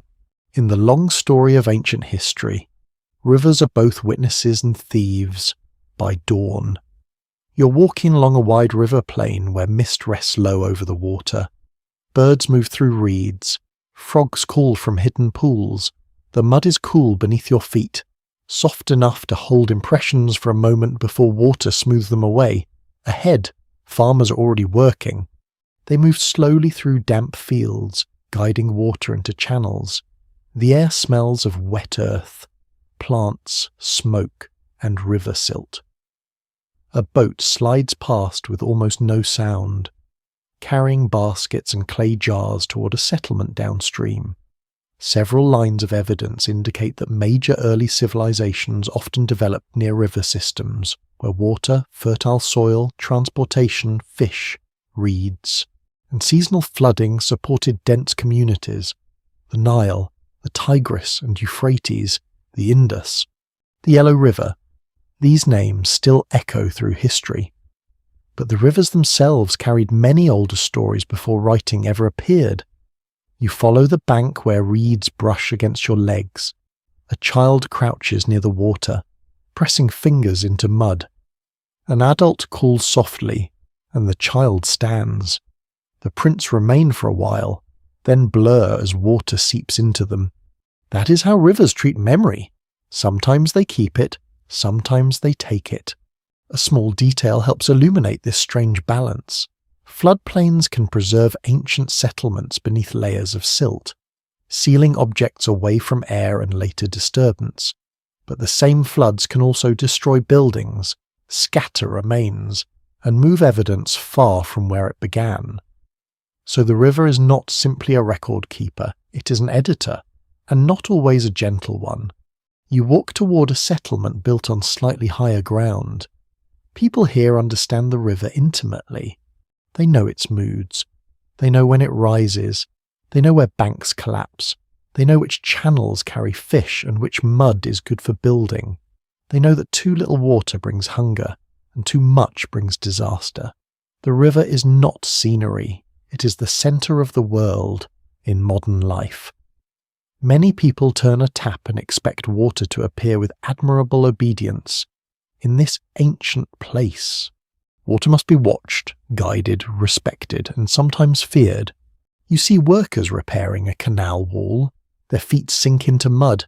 Their hands are coated with wet clay. Someone lifts a basket of silt. Someone else pats the bank into shape. The work is repetitive and tiring. But it matters deeply. If the channel holds, crops may grow. If it fails, fields may dry or flood. Interpretation becomes more difficult when researchers try to reconstruct ancient water management from fragmentary remains. Canals shift, floods disturb layers, and later communities often rebuild over older systems. Still, the clues remain. Ancient channels, irrigation traces, sediment layers, plant remains, settlement patterns following watercourses that no longer flow. The river keeps secrets in mud. At midday, heat rises from the plain. The smell of wet soil grows stronger. Insects hum above standing water. The river reflects the sky in broken pieces between drifting reeds. You rest beneath the shade of a tree while people gather nearby to eat. Their meal is simple: grain, fish, perhaps dates or fruits, depending on the region. Water carried in jars, a clay cup passes from hand to hand. The conversation is quiet. Someone gestures toward the upstream bend. Perhaps news has arrived of higher water. Perhaps a boat is late. Perhaps someone has seen the river cutting into land where an old burial or abandoned house lies hidden. Rivers reveal things too. A bank collapses. A flood cuts through old layers. An ancient object appears briefly in the mud. Then the next rain cuts it again. One of the more curious discoveries in river landscapes is that ancient objects are sometimes found far from their original location because water moved them. A tool, bead, or bone may travel with flood sediment, making context both fascinating and troublesome. The past does not always stay politely where it happened. You continue downstream as afternoon softens, the river widens. Boats move between settlements. Trade becomes possible. Ideas move with goods: a jar of oil, a bundle of reeds, a carved bead, a story about a distant place, a warning about drought, a rumor about conflict, a technique for shaping clay or measuring fields. Water connects people who may never meet face to face.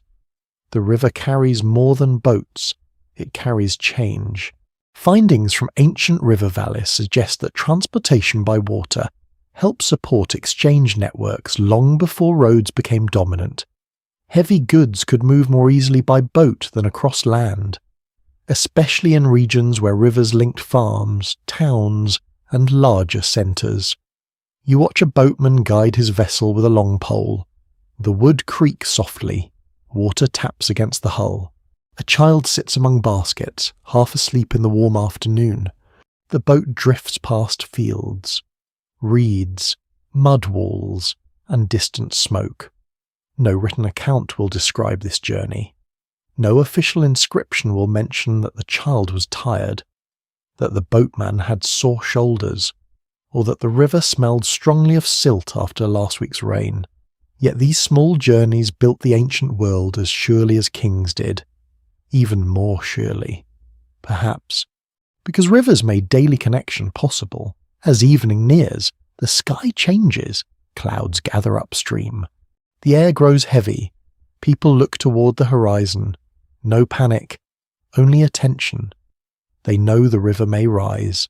Floods can be blessings, floods can be ruin. In some places, annual flooding renews fields with fertile silt.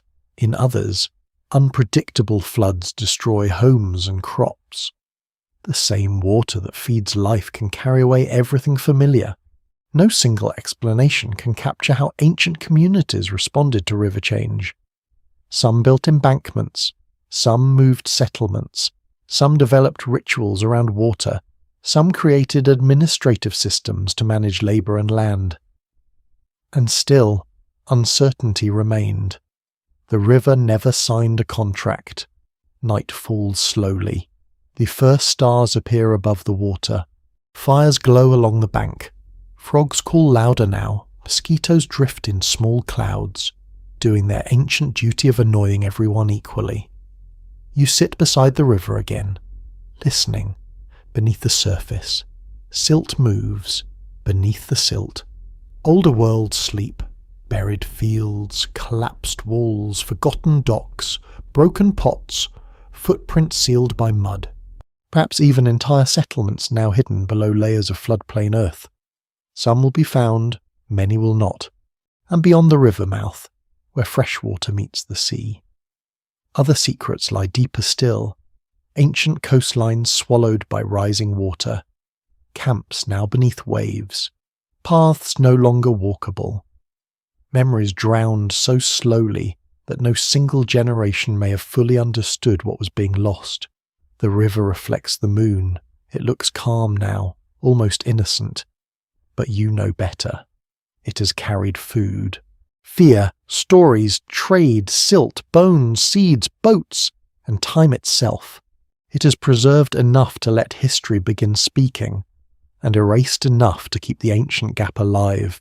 As you rise from the bank, the water continues moving through darkness, whispering past reeds and sleeping villages, keeping its secrets beneath the soft sound of the current. The river's whisper follows you into the next morning. Mist rises from its surface in pale threads. The reeds bow beneath drops of dew. Boats rest along the bank, their hulls dark with dampness, while people move quietly between houses, fields, and storage rooms. But beyond the river, beyond the farms and temples and growing towns, another change is beginning, a change so small at first that it can fit into the palm of a hand, a mark pressed into clay, a symbol scratched onto bone, a line drawn with ink, writing. You enter a room made of mud brick, dim and cool after the bright morning outside. The air smells of clay, reed fibres, dust, and smoke drifting faintly from a nearby hearth. Light falls through a doorway in a narrow rectangle across the floor. A person sits cross-legged near a low surface, holding a sharpened reed. Before them rests a tablet of damp clay. Their hand moves carefully. Press. Lift. Turn. Press again. The marks are small, quiet, almost humble. Yet they will change how history survives. Surviving remains provide strong evidence that some of the earliest writing systems developed for practical needs such as accounting, administration, ownership, offerings, labour, and trade, rather than for recording personal diaries or complete histories, which is very human, in its own way. After hundreds of thousands of years without writing, people finally begin recording information. And one of the first things they do is count goods. Not love poems, not bedtime thoughts, not Dear Tablet. Today the sunset was beautiful and my neighbour annoyed me again. Mostly grain, sheep, jars, labour, deliveries. The ancient world was apparently ready for paperwork. You lean closer to the tablet. The marks do not feel like a story. They feel like a record, a quantity, a transaction. A memory made durable enough for someone else to check later. This is powerful, but also limited. Writing opens a window into the past, yet the first window is narrow. It does not show everyone. It does not show everything. It mostly shows what early institutions cared enough to preserve. Taxes, storage, offerings, authority, rules, exchange. The ancient gap does not suddenly close when writing appears. It changes shape. You step outside and pass through the settlement. Now the world around you feels different. Not because life has changed completely, but because some of it can now be fixed into signs. A worker carries grain toward a storage building. A scribe notes amounts. A priest oversees offerings. A trader checks goods. A seal is pressed into clay to mark ownership or approval. An intriguing clue from early administrative systems is the use of cylinder seals and stamp seals. These small objects could leave impressions in clay, almost like ancient signatures, linking people, goods, and authority in a world where identity needed to be recognized beyond face-to-face trust. You imagine a seal rolling across soft clay. A tiny image appears. Animals, patterns, human figures, symbols of belonging. It is beautiful, it is practical. It is also a reminder that writing and record-keeping often developed alongside control. To record something is to remember it, but it can also mean to measure it, to claim it, to demand it later. A clay tablet can preserve memory. It can also become a very small, very stern voice saying, You owe 3 jars of grain. Some things never change. The morning warms. Dust rises beneath passing feet. You hear the scrape of pottery, the bleating of animals, the low murmur of workers, and the occasional sharp call of someone trying to organize a busy storage yard. You pass another scribe seated near stacked goods. This person writes slowly and carefully. The work requires training. Not everyone can do it. That matters. Writing creates a new kind of skill, and with skill comes status. Those who can record information may become essential to temples, palaces, merchants, and governments. They help manage the growing complexity of cities and states, yet they also decide, directly or indirectly, what enters the record. The available evidence leaves room for disagreement about how quickly literacy spread beyond administrative or elite circles in different ancient societies. In many places, writing likely remained restricted for long periods, controlled by trained specialists rather than widely shared among ordinary people. So even as writing appears, silence remains. The farmer may speak, the potter may sing, the child may ask questions, the labourer may complain about sore shoulders. But if nobody writes those words down, they vanish. You walk deeper into time. Writing systems diversify.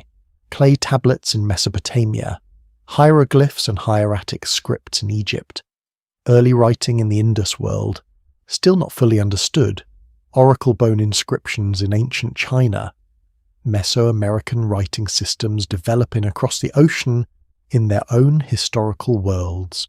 Each system belongs to its own place, language, and culture. Each preserves certain things. Each leaves other things outside the frame. A small detail helps illuminate the problem.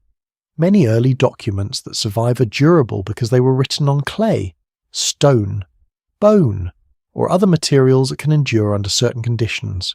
Texts written on bark, wood, cloth, leaves, or other fragile materials may have disappeared almost completely. So the written past is shaped not only by what people chose to record, it is also shaped by what materials survived. A dry climate may preserve papyrus. Wet soil may destroy wood. Fire may bake clay tablets hard enough to survive destruction. A palace archive may burn.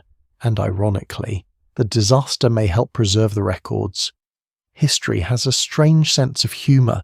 You enter another room, later in time, where shelves or baskets hold tablets. The air is close and dusty. Each tablet carries marks that once mattered to someone. Lists, accounts, names, deliveries, rations, legal matters, temple offerings. You feel the weight of recorded history beginning to gather. And yet, even here, the massive gap is still visible.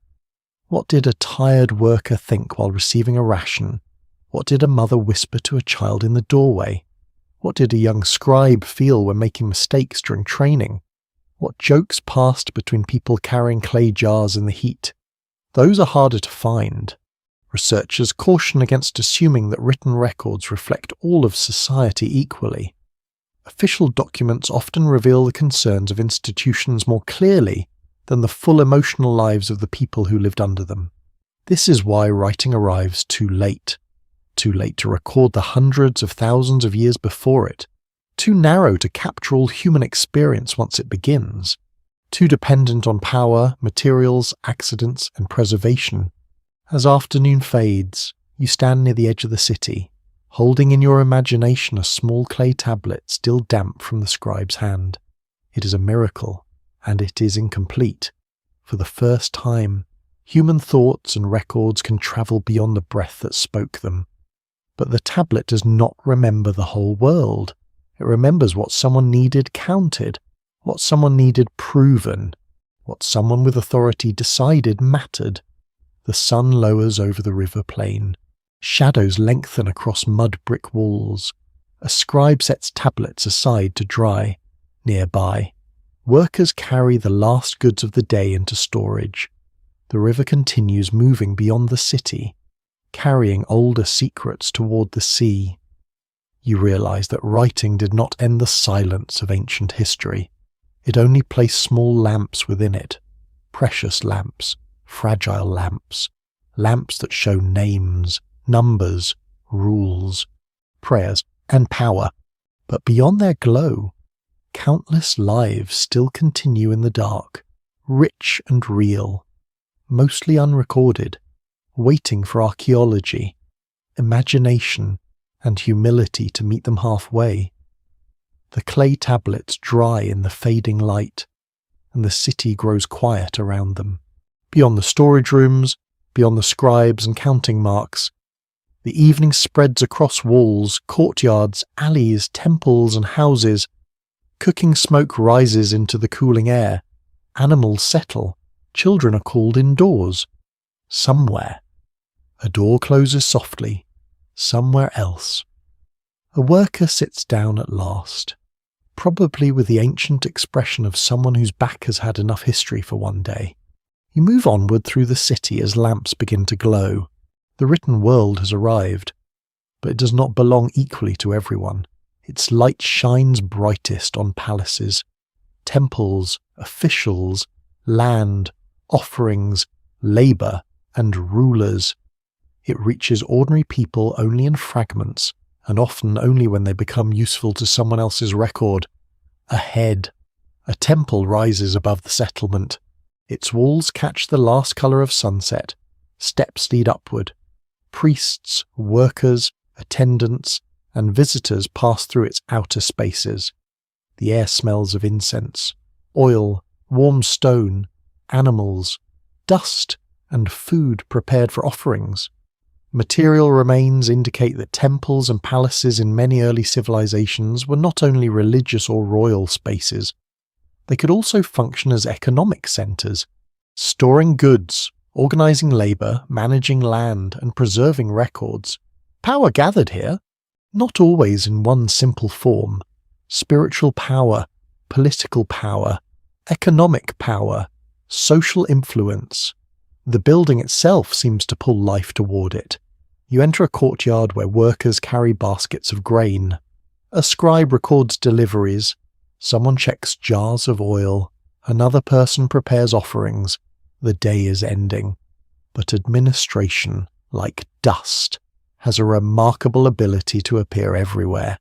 On one wall, an inscription praises a ruler. The words are formal, confident, almost glowing with certainty. The ruler is strong. The ruler is favoured. The ruler builds. The ruler defeats enemies. The ruler feeds the people. The ruler, according to the inscription, has apparently never had a bad morning. This is one of the challenges of ancient history. Official records are valuable, but they are not neutral. They tell you what power wanted remembered. They do not always tell you what life felt like below that power. An unusual find from some ancient sites reveals how much daily labour supported monumental culture. Behind temples, palaces, and tombs stood farmers, quarry workers, craft specialists, haulers, cooks, brewers, servants, and administrators whose names often vanished while the ruler's name survived. You pass a group of workers carrying heavy materials. Their footsteps scrape the ground. Their shoulders bend beneath the load. One man pauses to adjust his grip.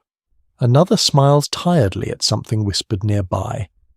A young worker wipes sweat from his face with the back of his wrist. No inscription records the joke. No royal monument mentions the sore hands. Yet, without them, the monument would not exist. The city grows darker. Oil lamps glow in doorways. You walk through a narrow lane lined with mud brick houses. Inside, one home. A family shares food from a clay bowl. The smell is warm and simple. Grain. Onions, perhaps. Lentils or fish, depending on where in the ancient world you stand. A child leans against an adult, half asleep. Someone repairs a sandal in the dim light. This house is history too, but history is not always equally interested. Kings have scribes, temples have archives, households have memories, and memories are fragile. Specialists continue examining how much ordinary life can be reconstructed from household archaeology. Because homes often reveal patterns that official text ignore. Cooking areas, storage jars, tools, toys, repair marks, and waste deposits can speak quietly about daily routines. You look at the floor, a broken pot has been mended, a mat lies near the wall, a grinding stone is worn from use. A small object, perhaps a toy, rests near the doorway. These modest things feel more intimate than the ruler's inscription. They do not boast, they simply remain.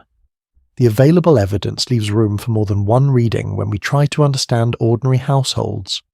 A room might be used for sleeping, work, storage, ritual, or several things at once. Objects move, families change, spaces are repurposed. A house is never frozen in one meaning. It is lived through, messy, flexible, human. You return toward the temple district as the moon rises. The large buildings stand pale beneath the night sky. Guards or attendants move near entrances. Lamps flicker in sheltered niches. The city seems to breathe around these centers of authority.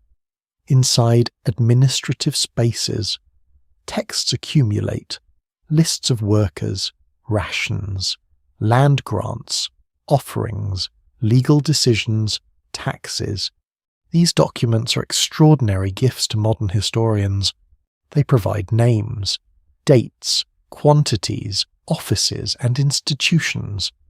But they also create an illusion, because when records become abundant in one place, it can feel as if that place was the whole world. It was not. Beyond the palace walls are fields, beyond the fields are villages, beyond the villages are mobile groups, borderlands, forests, deserts, mountains, marshes, and countless communities that may never appear clearly in official archives. Power writes loudly. Everyone else often speaks softly, or not at all, at least in surviving records. A lesser-known feature of early written history is that some ordinary people appear only indirectly, through ration lists, legal disputes, debt records, labour rosters, or brief references in official documents. Their lives are visible, but often through the needs of institutions. You imagine a woman receiving grain rations, a potter delivering vessels, a shepherd counted in a list, a labourer assigned to a project, a debtor named in a dispute. Each appears for a moment, like a face briefly lit by fire. Then darkness returns, the night deepens. You sit near a wall where moonlight falls across carved signs. The stone feels cool beneath your hand. The inscription will last far longer than the voice of the person who carved it. But even stone has limits. Names may be broken. Languages may be forgotten. Symbols may lose meaning. A ruler may be praised in words that survive, while the truth of that ruler's reign remains debated for thousands of years. Multiple theories have been proposed to explain how early states balance belief, force, cooperation, and economic management. Some emphasize religion, some emphasize irrigation or agriculture, some focus on warfare, trade, hierarchy, or administration. No single explanation fits every ancient society. The past resists becoming too tidy, and perhaps that is good. A tidy past is often a simplified past. You rise and walk back through sleeping streets. The ordinary city rests around you. A pot cools near a hearth. A baby breathes softly beside its mother. A tired worker dreams. A scribe's hand aches from writing. A priest sleeps behind walls of ritual authority. A ruler's name waits in stone, confident that future generations will remember, and they will. But they will not remember everyone. That is the shadow behind the glow of early civilization. Temples and palaces make history easier to see. They also teach us whose voices were amplified and whose were left behind. As dawn approaches, the sky pales over rooftops, the city stirs again. Records will be written, offerings made, fields worked, orders given, food cooked, children scolded gently, tools repaired. Life continues in its full complexity, while the surviving record captures only thin slices of it. You pause at the edge of the city and look back. The temples rise in morning light. The houses cluster quietly below. Both belong to ancient history. But one was built to be remembered. The other simply held people as they lived. And in the space between them, the massive gap remains, not empty, but crowded with forgotten voices waiting beyond the reach of official words. The city wakes behind you, but your path now turns outward, away from the temple walls, away from the palace storehouses, away from the scribes who press signs into clay and the officials who count grain with serious faces. Beyond the fields, the land opens. A road, or something like a road, stretches across dry ground. It is not paved in the later Roman sense. No neat stones guide your feet. It is a track made by repetition, by animals, by traders, by feet returning again and again until the earth remembers movement. Morning light spreads across the plain. The air smells of dust, leather, animal hair, and distant smoke. A caravan gathers near the edge of a settlement. Donkeys or pack animals shift under loads. People check ropes, jars, baskets, bundles of cloth, beads, tools, and raw materials wrapped carefully for travel. The archaeological record suggests that long-distance exchange connected ancient communities far earlier than many people once imagined. Shells, metals, stones, pigments, and crafted objects often moved far from their original sources. This does not always mean they were professional merchants in the later sense. Sometimes goods passed from group to group. Sometimes travellers carried objects as gifts. Sometimes marriage networks, seasonal meetings, pilgrimage routes, or shared rituals moved materials across surprising distances. But the result is clear enough. The ancient world was not made of isolated dots. It was threaded together. You walk beside the caravan as it leaves the settlement. The first hours are cool. Dust rises softly beneath feet and hooves. A child watches from the edge of a field until the travellers become small shapes against the light. Behind you, the city shrinks. Ahead, the horizon waits, wide and pale. Trade roads are strange things. They carry useful goods, yes, but they also carry news, songs, rumours, warnings, techniques, stories about distant rivers, mountains, storms, rulers, spirits, animals, and places where the stars appear differently over the desert. A bead can travel with a story attached. A jar can carry more than oil. A metal blade can bring new ideas about heat, stone, ore, and craft. One discovery offers a surprising glimpse into these connections. Marine shells have been found far inland at prehistoric and ancient sites, showing that people valued objects from distant coasts and moved them across landscapes long before modern transport. You imagine someone holding such a shell in a dry inland village, its surface smooth, its shape unfamiliar, its smell perhaps faintly of salt when first collected. To a person who had never seen the sea, it might have seemed almost magical. Today, we can order objects from another continent with a few clicks, then complain if delivery takes 3 days. In the ancient world, distance had weight. Every mile required effort.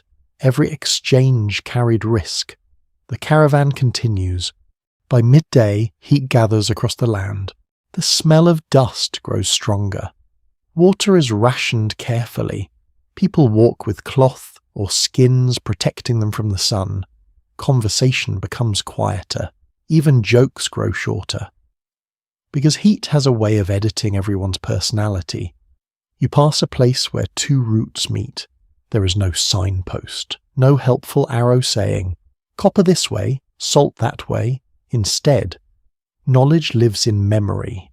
A certain hill, a dry stream bed, a cluster of thorn trees, a rock shaped like an animal's head. Routes depend on people who know how to read land. Specialists have reached different conclusions about how organised some early exchange networks were. in certain areas. Trade may have been carefully managed by institutions or elites. In others, it may have worked through looser chains of local exchange. The surviving clues rarely show the full human arrangement. They show movement. They show contact, they show desire, but they do not always show who walked the road, or why. In the afternoon, the caravan reaches a small stopping place near a spring. The water is not impressive, just a dark pool surrounded by stones and sparse grass. Yet to travellers, it is precious. Animals lower their heads, people refill containers. Someone sits heavily in the shade and removes a sandal to check a sore foot. The sound of water is soft. A few insects hover above the pool.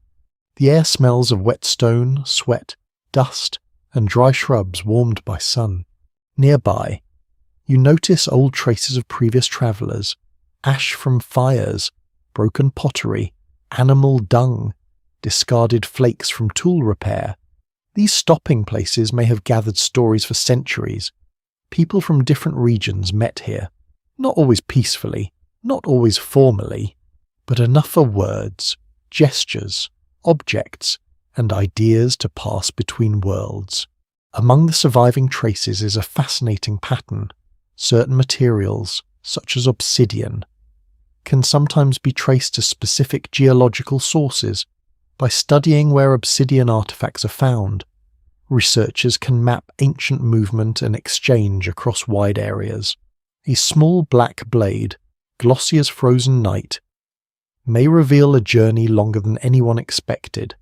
Stone becomes a map, not because it speaks, because its chemistry remembers where it was born.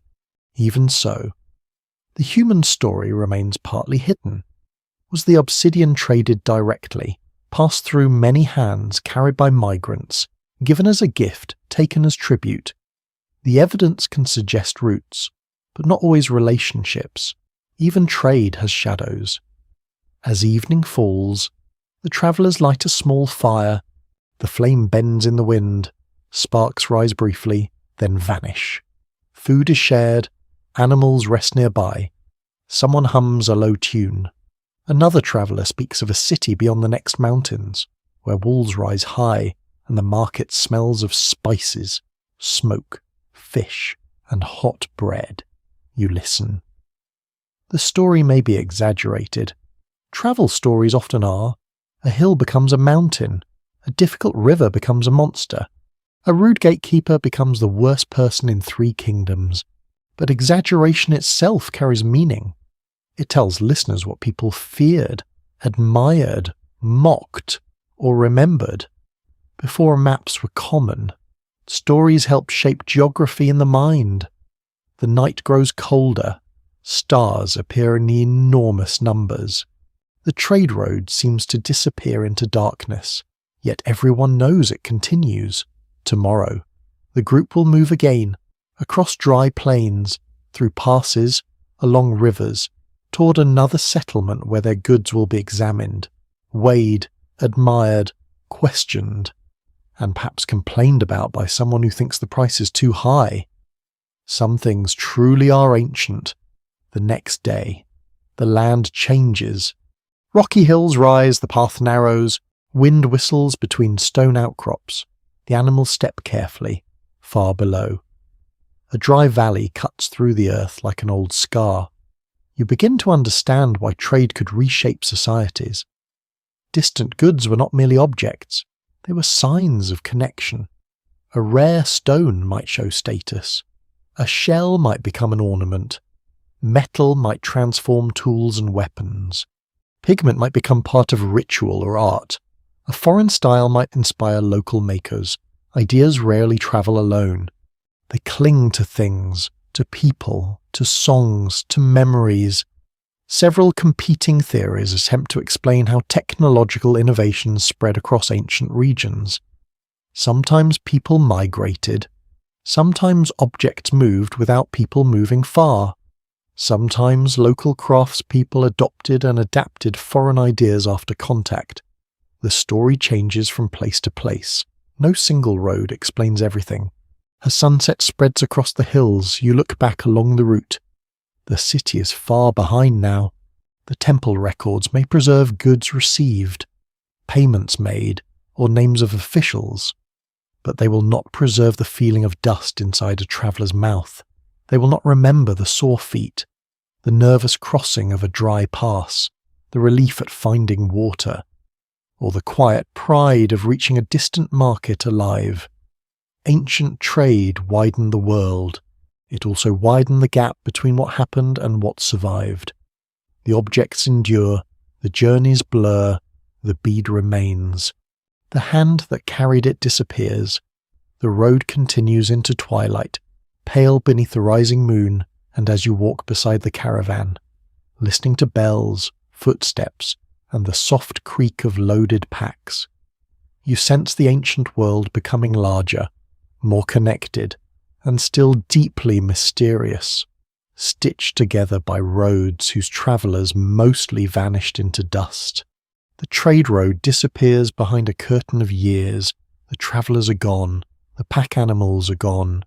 The markets that once buzzed with voices have fallen silent.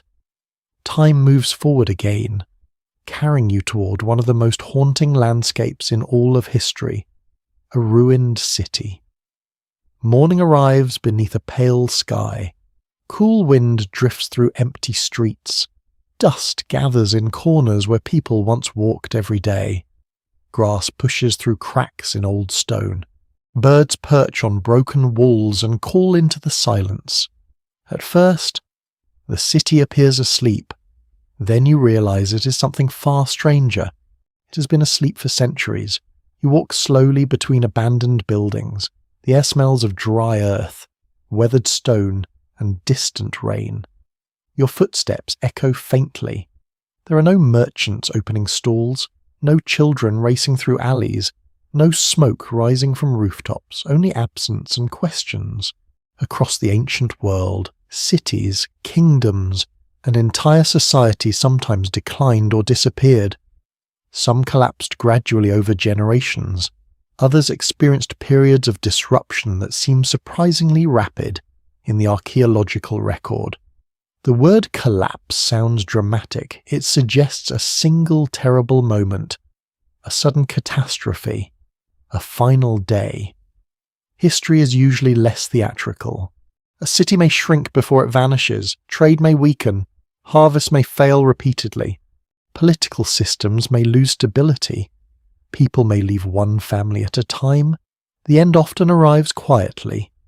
You enter a large public space where crowds once gathered.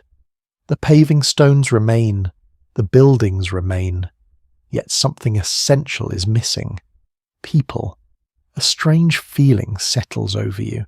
Cities are built for human activity. Without it, they feel incomplete, like a stage after the actors have gone home.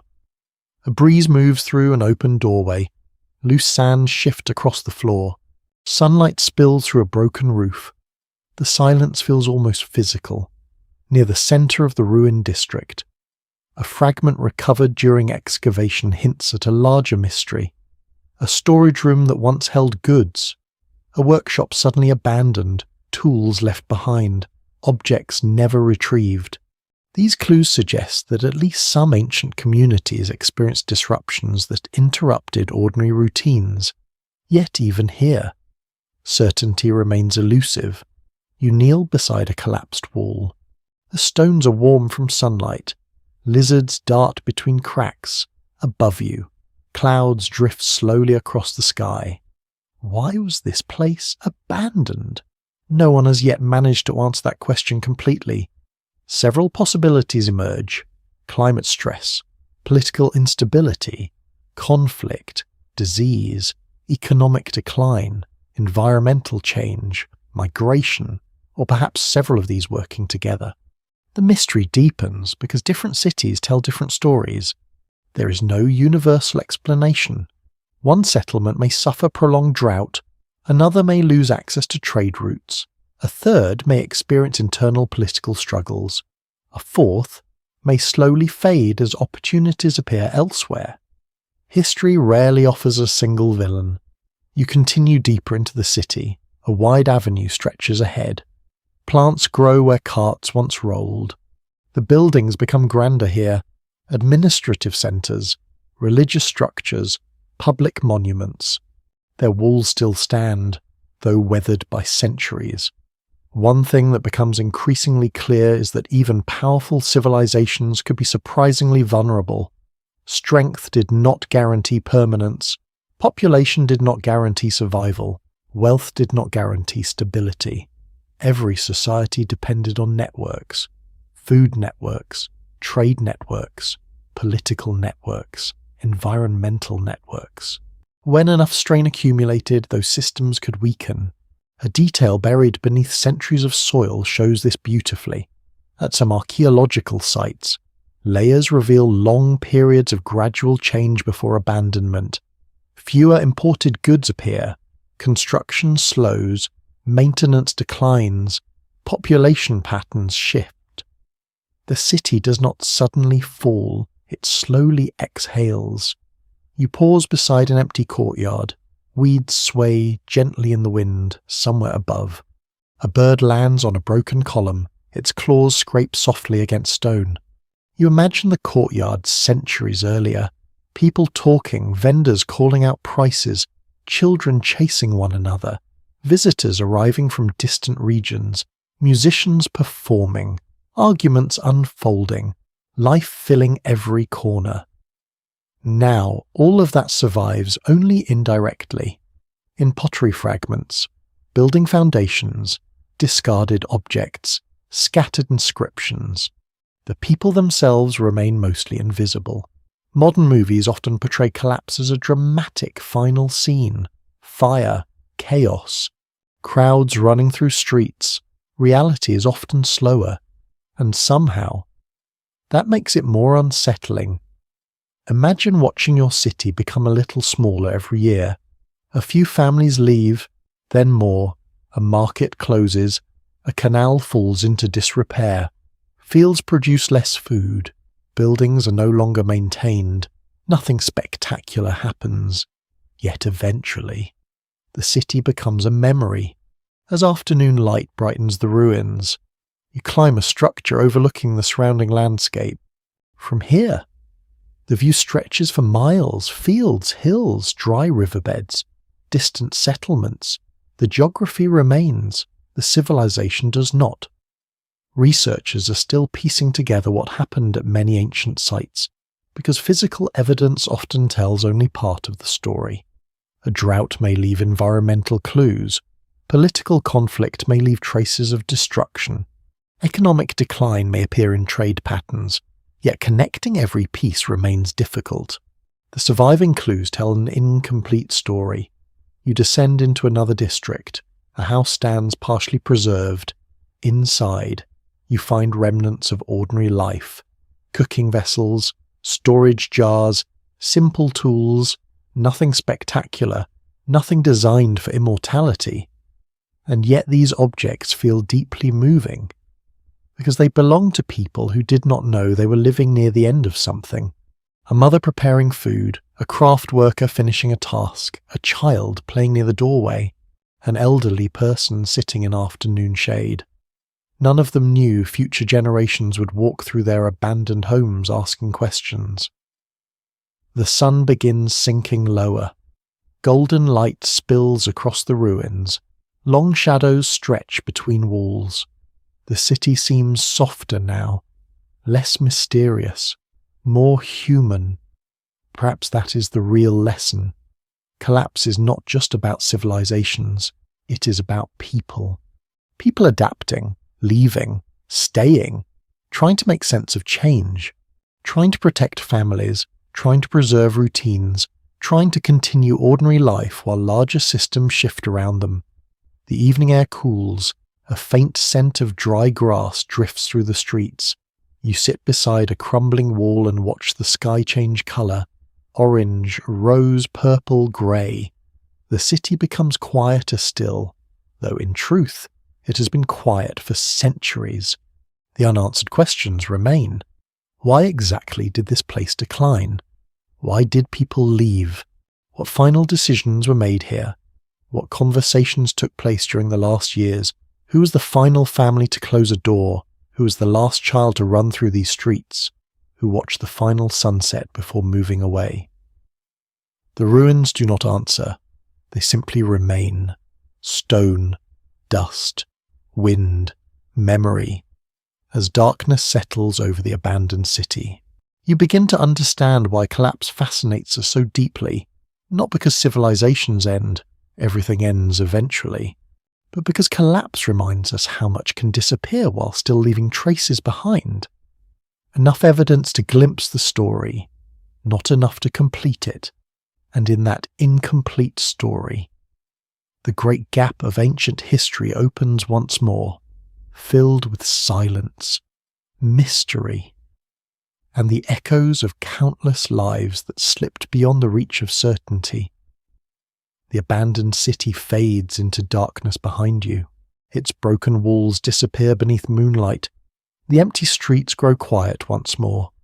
Wind slips through ruined doorways where voices once echoed, and before long even the ruins themselves seem to dissolve into the wider landscape of time. Yet some things survive when buildings do not.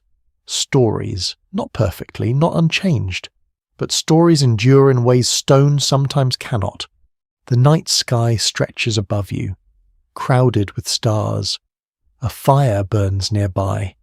The smell of wood smoke drifts through cool air. Around the flames sits a small gathering of people listening to an elder speak. The story has been told many times. You can hear that immediately. The pauses are familiar. The rhythm is practiced. The listeners know parts of it already, yet they listen anyway. Humans have always loved stories, especially old ones, especially mysterious ones, especially stories that begin with something like, long ago, before your grandparents' grandparents' grandparents could remember, which, to be fair, is a very effective opening. You settle near the fire. The elder points toward distant hills, then toward the sea beyond them. The tale speaks of rising waters, lost lands, journeys, ancestors, danger, survival, memory. You cannot understand every word, but you understand the shape. The story is carrying something important. Perhaps a lesson, perhaps an identity, perhaps a warning, or perhaps a memory that has travelled farther than anyone realizes, across many cultures. Myths, legends, and oral traditions preserve information about landscapes, migrations, natural disasters, social values, and historical experiences, though not necessarily in straightforward or literal ways. That distinction matters. A myth is not simply a newspaper article from the distant past. It transforms events, it reshapes them, it wraps them in symbols, characters, lessons, and meaning. Yet sometimes a real experience may still linger beneath the layers. The fire crackles softly. Sparks rise into the darkness. The elder continues. A great flood, a mountain, a journey across water, a people searching for safety. The details are impossible to verify from the story alone, but they feel strangely familiar. Because similar themes appear again and again across the ancient world. Floods, lost homelands, world-changing disasters, migrations, heroic ancestors, divine warnings, new beginnings. The story becomes even more intriguing when you realize that some myths emerged in regions where geological or environmental evidence points to real episodes of flooding, volcanic activity, drought, coastline change, or other dramatic events. This does not mean every myth records a historical event directly. Far from it, but it raises fascinating possibilities. Could memory survive longer than we assume? Could stories preserve echoes of ancient experiences? Could a flood remembered by one generation become a legend by the 10th and a sacred tradition by the 100th? Nobody is entirely certain. You leave the fire and continue through the night. Ahead lies a coastline beneath moonlight. Waves move gently against the shore. The smell of salt fills the air. Seabirds call occasionally in the darkness. Driftwood rests above the tide line where earlier storms left it.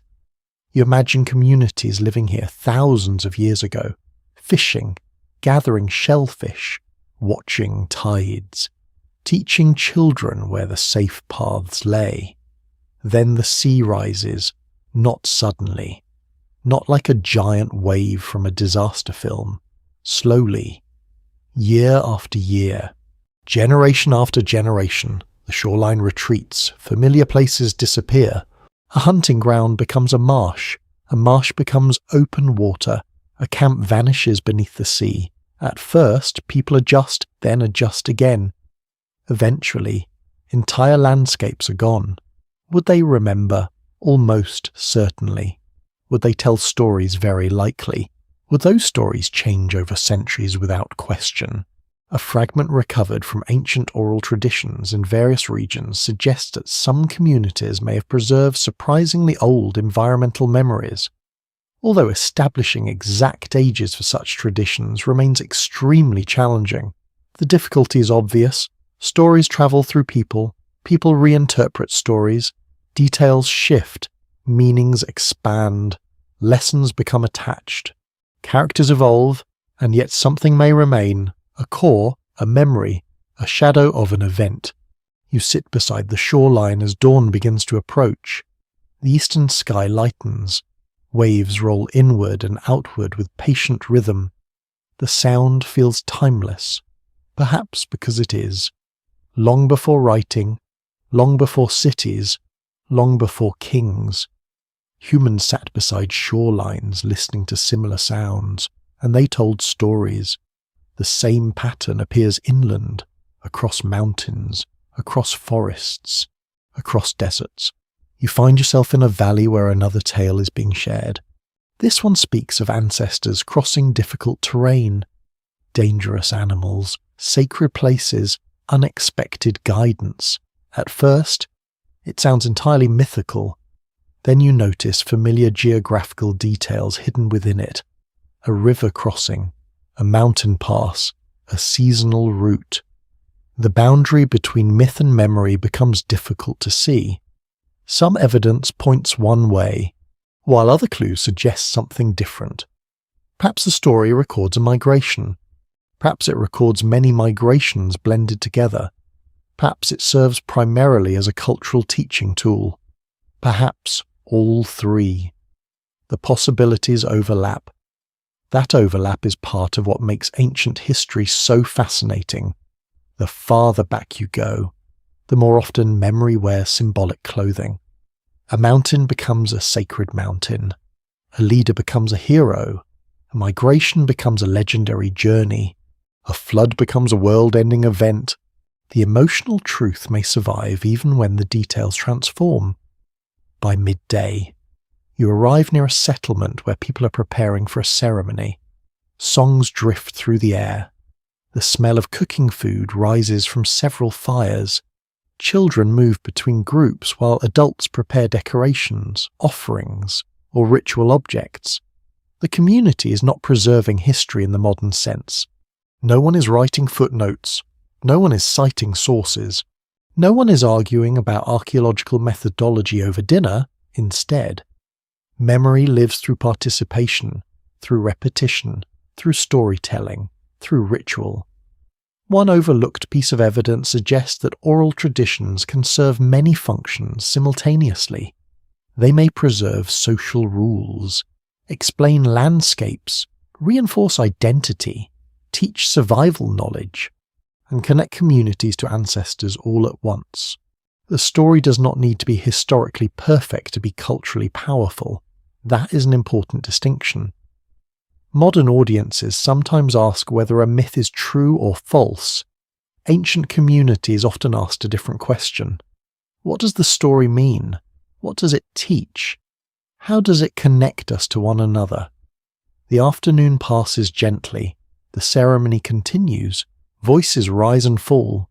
The smell of smoke drifts across the settlement. A breeze moves through nearby trees. You begin thinking about all the stories that never survived. Not because they were unimportant, because survival is selective. One tale is repeated, another is forgotten. One community endures, another disappears. One language survives, another falls silent. The ancient gap swallowed countless myths alongside countless people, yet enough remain to offer glimpses, not clear windows. Not perfect records, just glimpses. As evening approaches once more, you return to the fire. The elder continues speaking. Children listen. Adults nod at familiar moments. The stars emerge overhead. And you realize something beautiful. History is not only preserved in stone, clay, and bone.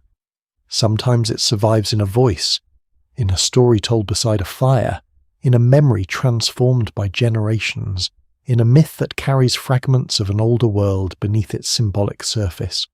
The exact details may never be recovered, the original event may remain hidden forever, but the story remains, and sometimes, in the vast silence of ancient history, a story is enough to remind us that people remembered far more than the surviving evidence can easily show.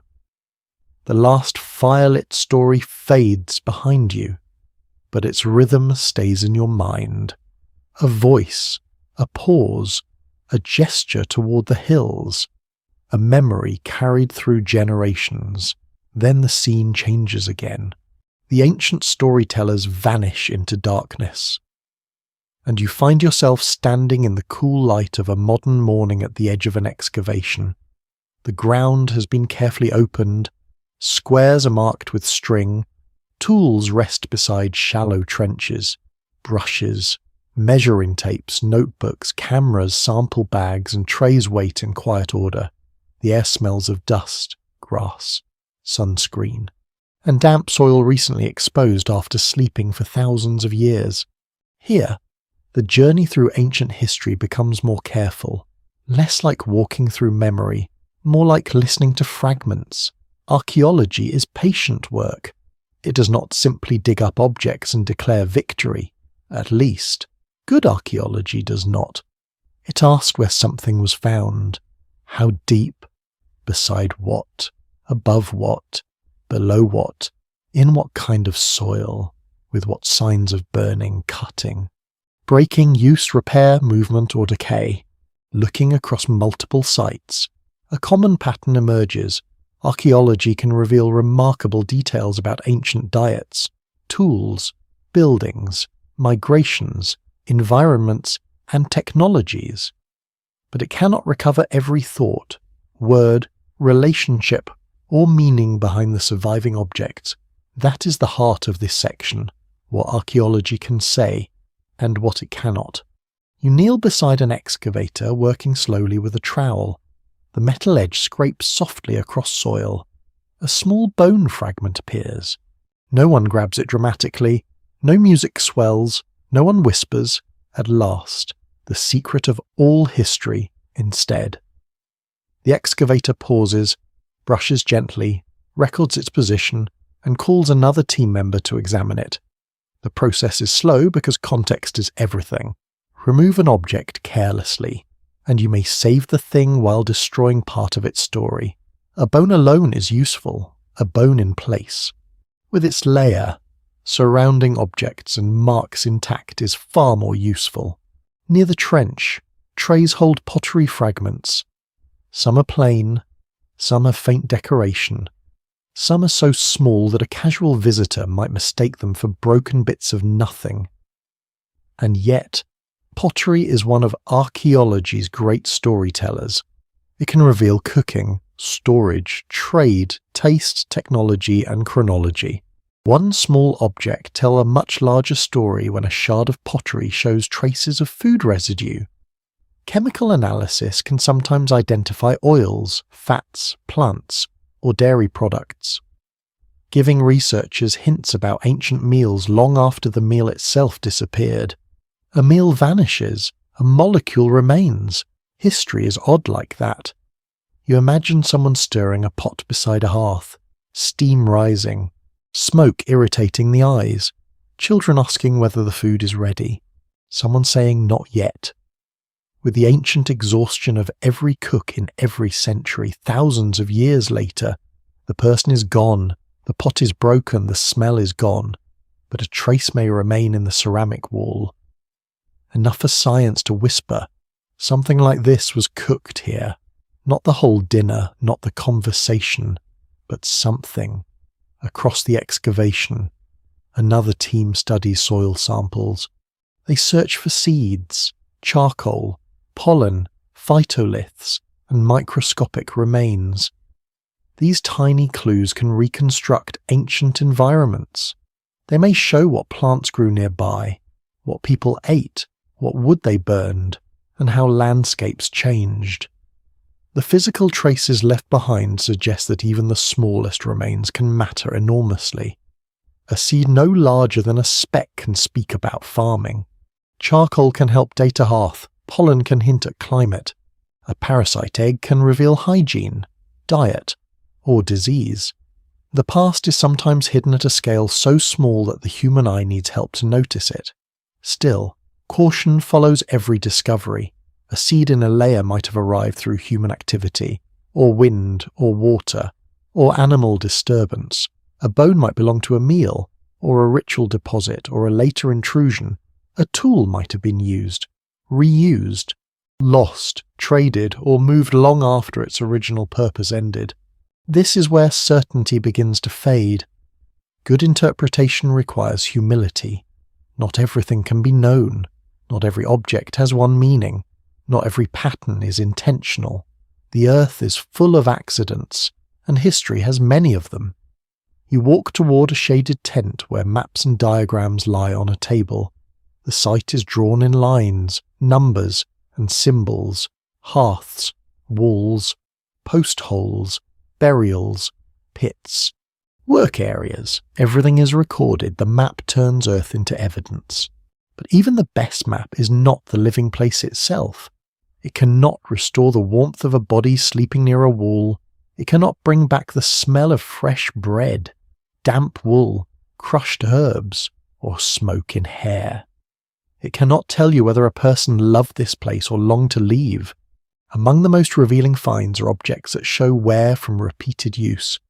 A polished handle, a worn grinding stone, a repaired vessel, or a reused blade can reveal habit, care, economy, and the quiet persistence of daily life.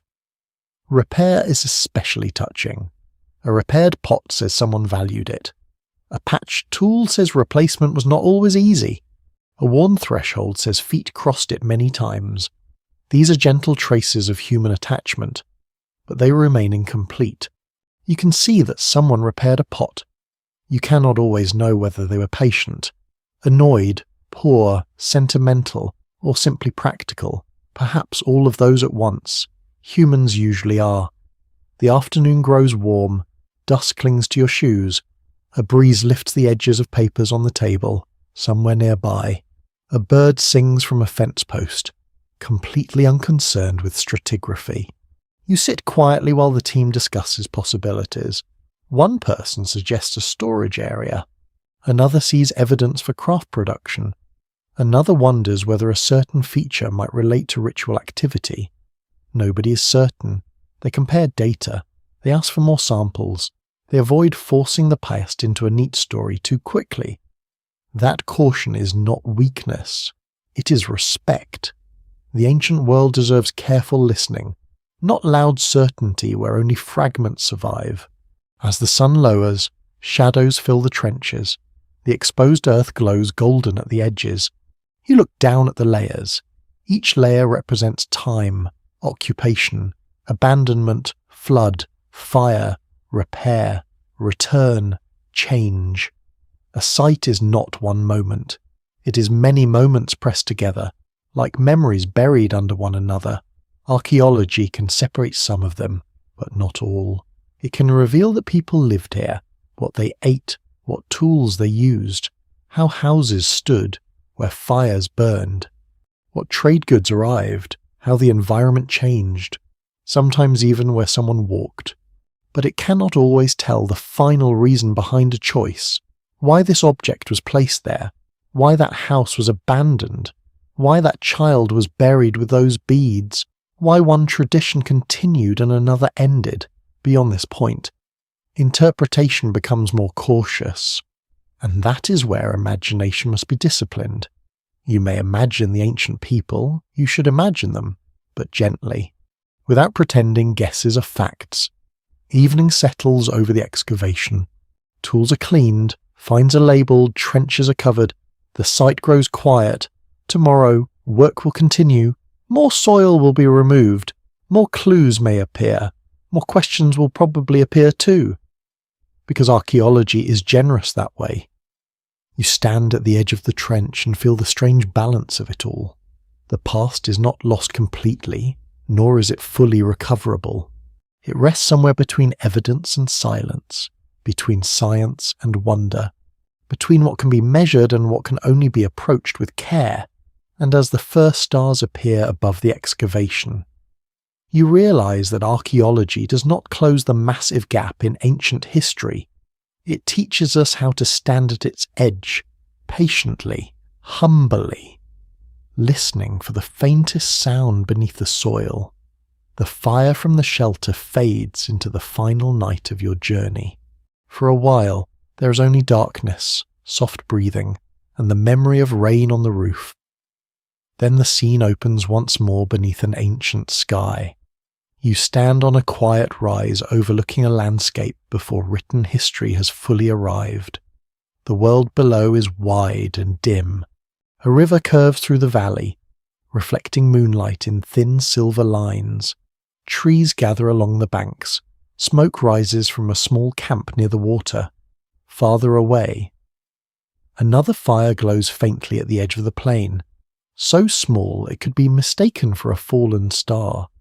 The air is cool, it smells of grass, ash, damp soil, and distant water. Nothing here announces itself as important. No monument stands, no inscription shines in torchlight, no king's name waits to be remembered, and yet everything below you is history. The sleeping camp, the path worn between shelters, the tools stacked near a hide covering, the child curled beneath skins, the elder awake beside embers, the quiet animal lifting its head, then settling again. By now, after walking through caves, rivers, villages, trade roads, cities, ruins, myths, and excavations, you understand the massive gap differently. It is not a flaw in the human story, it is part of the human story. The oldest chapters were not written on pages, they were lived in bodies, places, habits, and memory. Archaeologists can say with reasonable confidence that writing appears very late in the full span of human existence, long before written records. People had already migrated across continents, made tools, created art, managed fire, formed communities, adapted to changing climates, and built rich social worlds. That truth is simple and enormous. You begin walking down toward the camp. The grass brushes against your legs. Insects sing softly in the darkness, somewhere near the river. Frogs call from reeds. The moonlight gives every object a gentle edge, making stones, branches, and shelters appear half real, half remembered. At the edge of the camp, the fire is low but alive. A few embers glow beneath ash. Someone has placed wood nearby for morning. That small preparation feels deeply human, a gift to tomorrow. No record will mention it. No museum label will describe the person who thought to leave the wood within reach. But morning will come, and someone will be grateful. Near the hearth, a tool lies on the ground. It is not beautiful in an obvious way, just a shaped stone, useful, handled, possibly repaired. An object no larger than a hand can reveal the patience of ancient makers. A stone tool may preserve traces of technique, use, raw material choice, and movement across landscapes. Even when the maker's voice is gone, you pick it up carefully in your imagination. This stone is cool. Its edge catches a little moonlight. Someone made decisions here. Where to strike, how much force to use, when to stop, whether the tool was good enough. That last question feels especially familiar. People have probably been looking at their own work and thinking, well, good enough. For a very long time, you set the tool down again, a little farther away. Baskets rest under a covering. They may not survive the centuries. Plant fibres usually do not last unless conditions are unusually favourable. Yet tonight they are essential. They hold food, tools, gathered plants, small belongings. Maybe the little things a family prefers to keep close. So much of life is made from materials that vanish. Wood, fibre, hide, feathers, food, smoke, breath, words. This is why the gap remains so wide. Not because ancient people lacked depth. Because depth is often fragile. The night grows colder. You pull your covering closer and sit near the fire. The camp's quiet, but not empty. Sleep has its own sound. Slow breathing, small movements. A child sighing, ash settling, a log cracking softly. Beyond the firelight. The landscape continues into darkness. Full of places no later map will record. Ancient coastlines now beneath the sea. Camps lost under river silt. Paths erased by forests. Villages rebuilt until older layers disappeared. Burials disturbed by roots. Stories forgotten when the last speaker died. The mystery becomes deeper when you realize that the missing past is not one single blank space.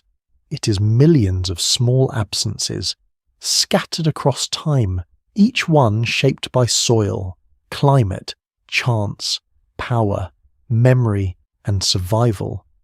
No one can recover all of it. No one can fully close the gap. But perhaps closing it was never the only goal. Perhaps part of understanding ancient history is learning to respect what cannot be recovered. You look toward the river. Moonlight trembles on the current. Somewhere beneath similar waters, in other places. Older camps may sleep under mud or sea, somewhere beneath fields. Ancient hearths wait in darkness, somewhere in museum drawers. Tiny fragments wait for new methods to reveal details no one could see before. History is not finished with us. New discoveries will come, new techniques will sharpen old questions. Ancient DNA, residue analysis, remote sensing, underwater archaeology, and careful excavation have already transformed what researchers can ask about the past. But the answers will still come as fragments, precious fragments, quiet fragments. They will widen the circle of light without making the darkness disappear entirely. And maybe that is all right. The darkness is not only ignorance. It is also the space where humility lives. As the night settles deeper, you see one of the sleepers wake. They rise quietly, add a small piece of wood to the fire, and sit for a while looking into the flames, their faces lit for only a moment. Then shadow returns. You do not know their name, you do not know their language, you do not know what they fear, what they love, what memory has kept them awake, but you know they are human. That is enough to begin. The ancient gap is massive because humanity is ancient, memory is fragile, and time is patient. It is nobody's failure. It is the natural result of countless lives passing through a world where most things were never meant to last forever. Still, traces remain. A handprint in a cave, a blade in the soil, a seed burned in a hearth, a footprint in mud, a bead far from the sea, a wall beneath sand. A story told beside fire, small lights, small survivals, small refusals to vanish completely. You sit with them now. The river moves, the camp sleeps, the stars shine above the unwritten world. And for the first time, the silence no longer feels empty, it feels full of people. Final wind-down ending. The fire grows softer now. Its light lowers, ember by ember, until the camp around you becomes a gentle outline beneath the stars. The river keeps moving in the distance, quiet and silver, carrying moonlight across stones, reeds, and sleeping banks. The night air is cool, but not harsh. It touches your face lightly, like a reminder that you are safe here, only visiting, only listening. Around you, the unwritten world rests. No one asks for answers now. No one asks you to solve every mystery or name every vanished person. The past has opened as much as it can for one night, and what remains hidden may stay hidden. Folded softly beneath soil, water, stone, and time. You breathe slowly. The smoke rises in thin blue threads. The stars remain bright above the valley. Somewhere, a child turns in sleep. Somewhere, an elder dreams of a river from long ago. Somewhere. A tool waits beside the hearth for morning hands to lift it again, and the great gap in ancient history, once so vast and silent, feels less like an empty space and more like a deep night sky. You cannot count every star, you cannot reach every light, but you can rest beneath them. So let the old fires fade, let the lost roads grow quiet, let the painted caves, buried villages, drowned coastlines, ruined cities, and forgotten voices settle gently into darkness. You have walked far enough for tonight. The past will still be there tomorrow, patient as stone, soft as ash, waiting without hurry, for now. The river carries the last thoughts away. The embers dim, the stars blur. The ancient world becomes quiet, and you may sleep. Sweet dreams.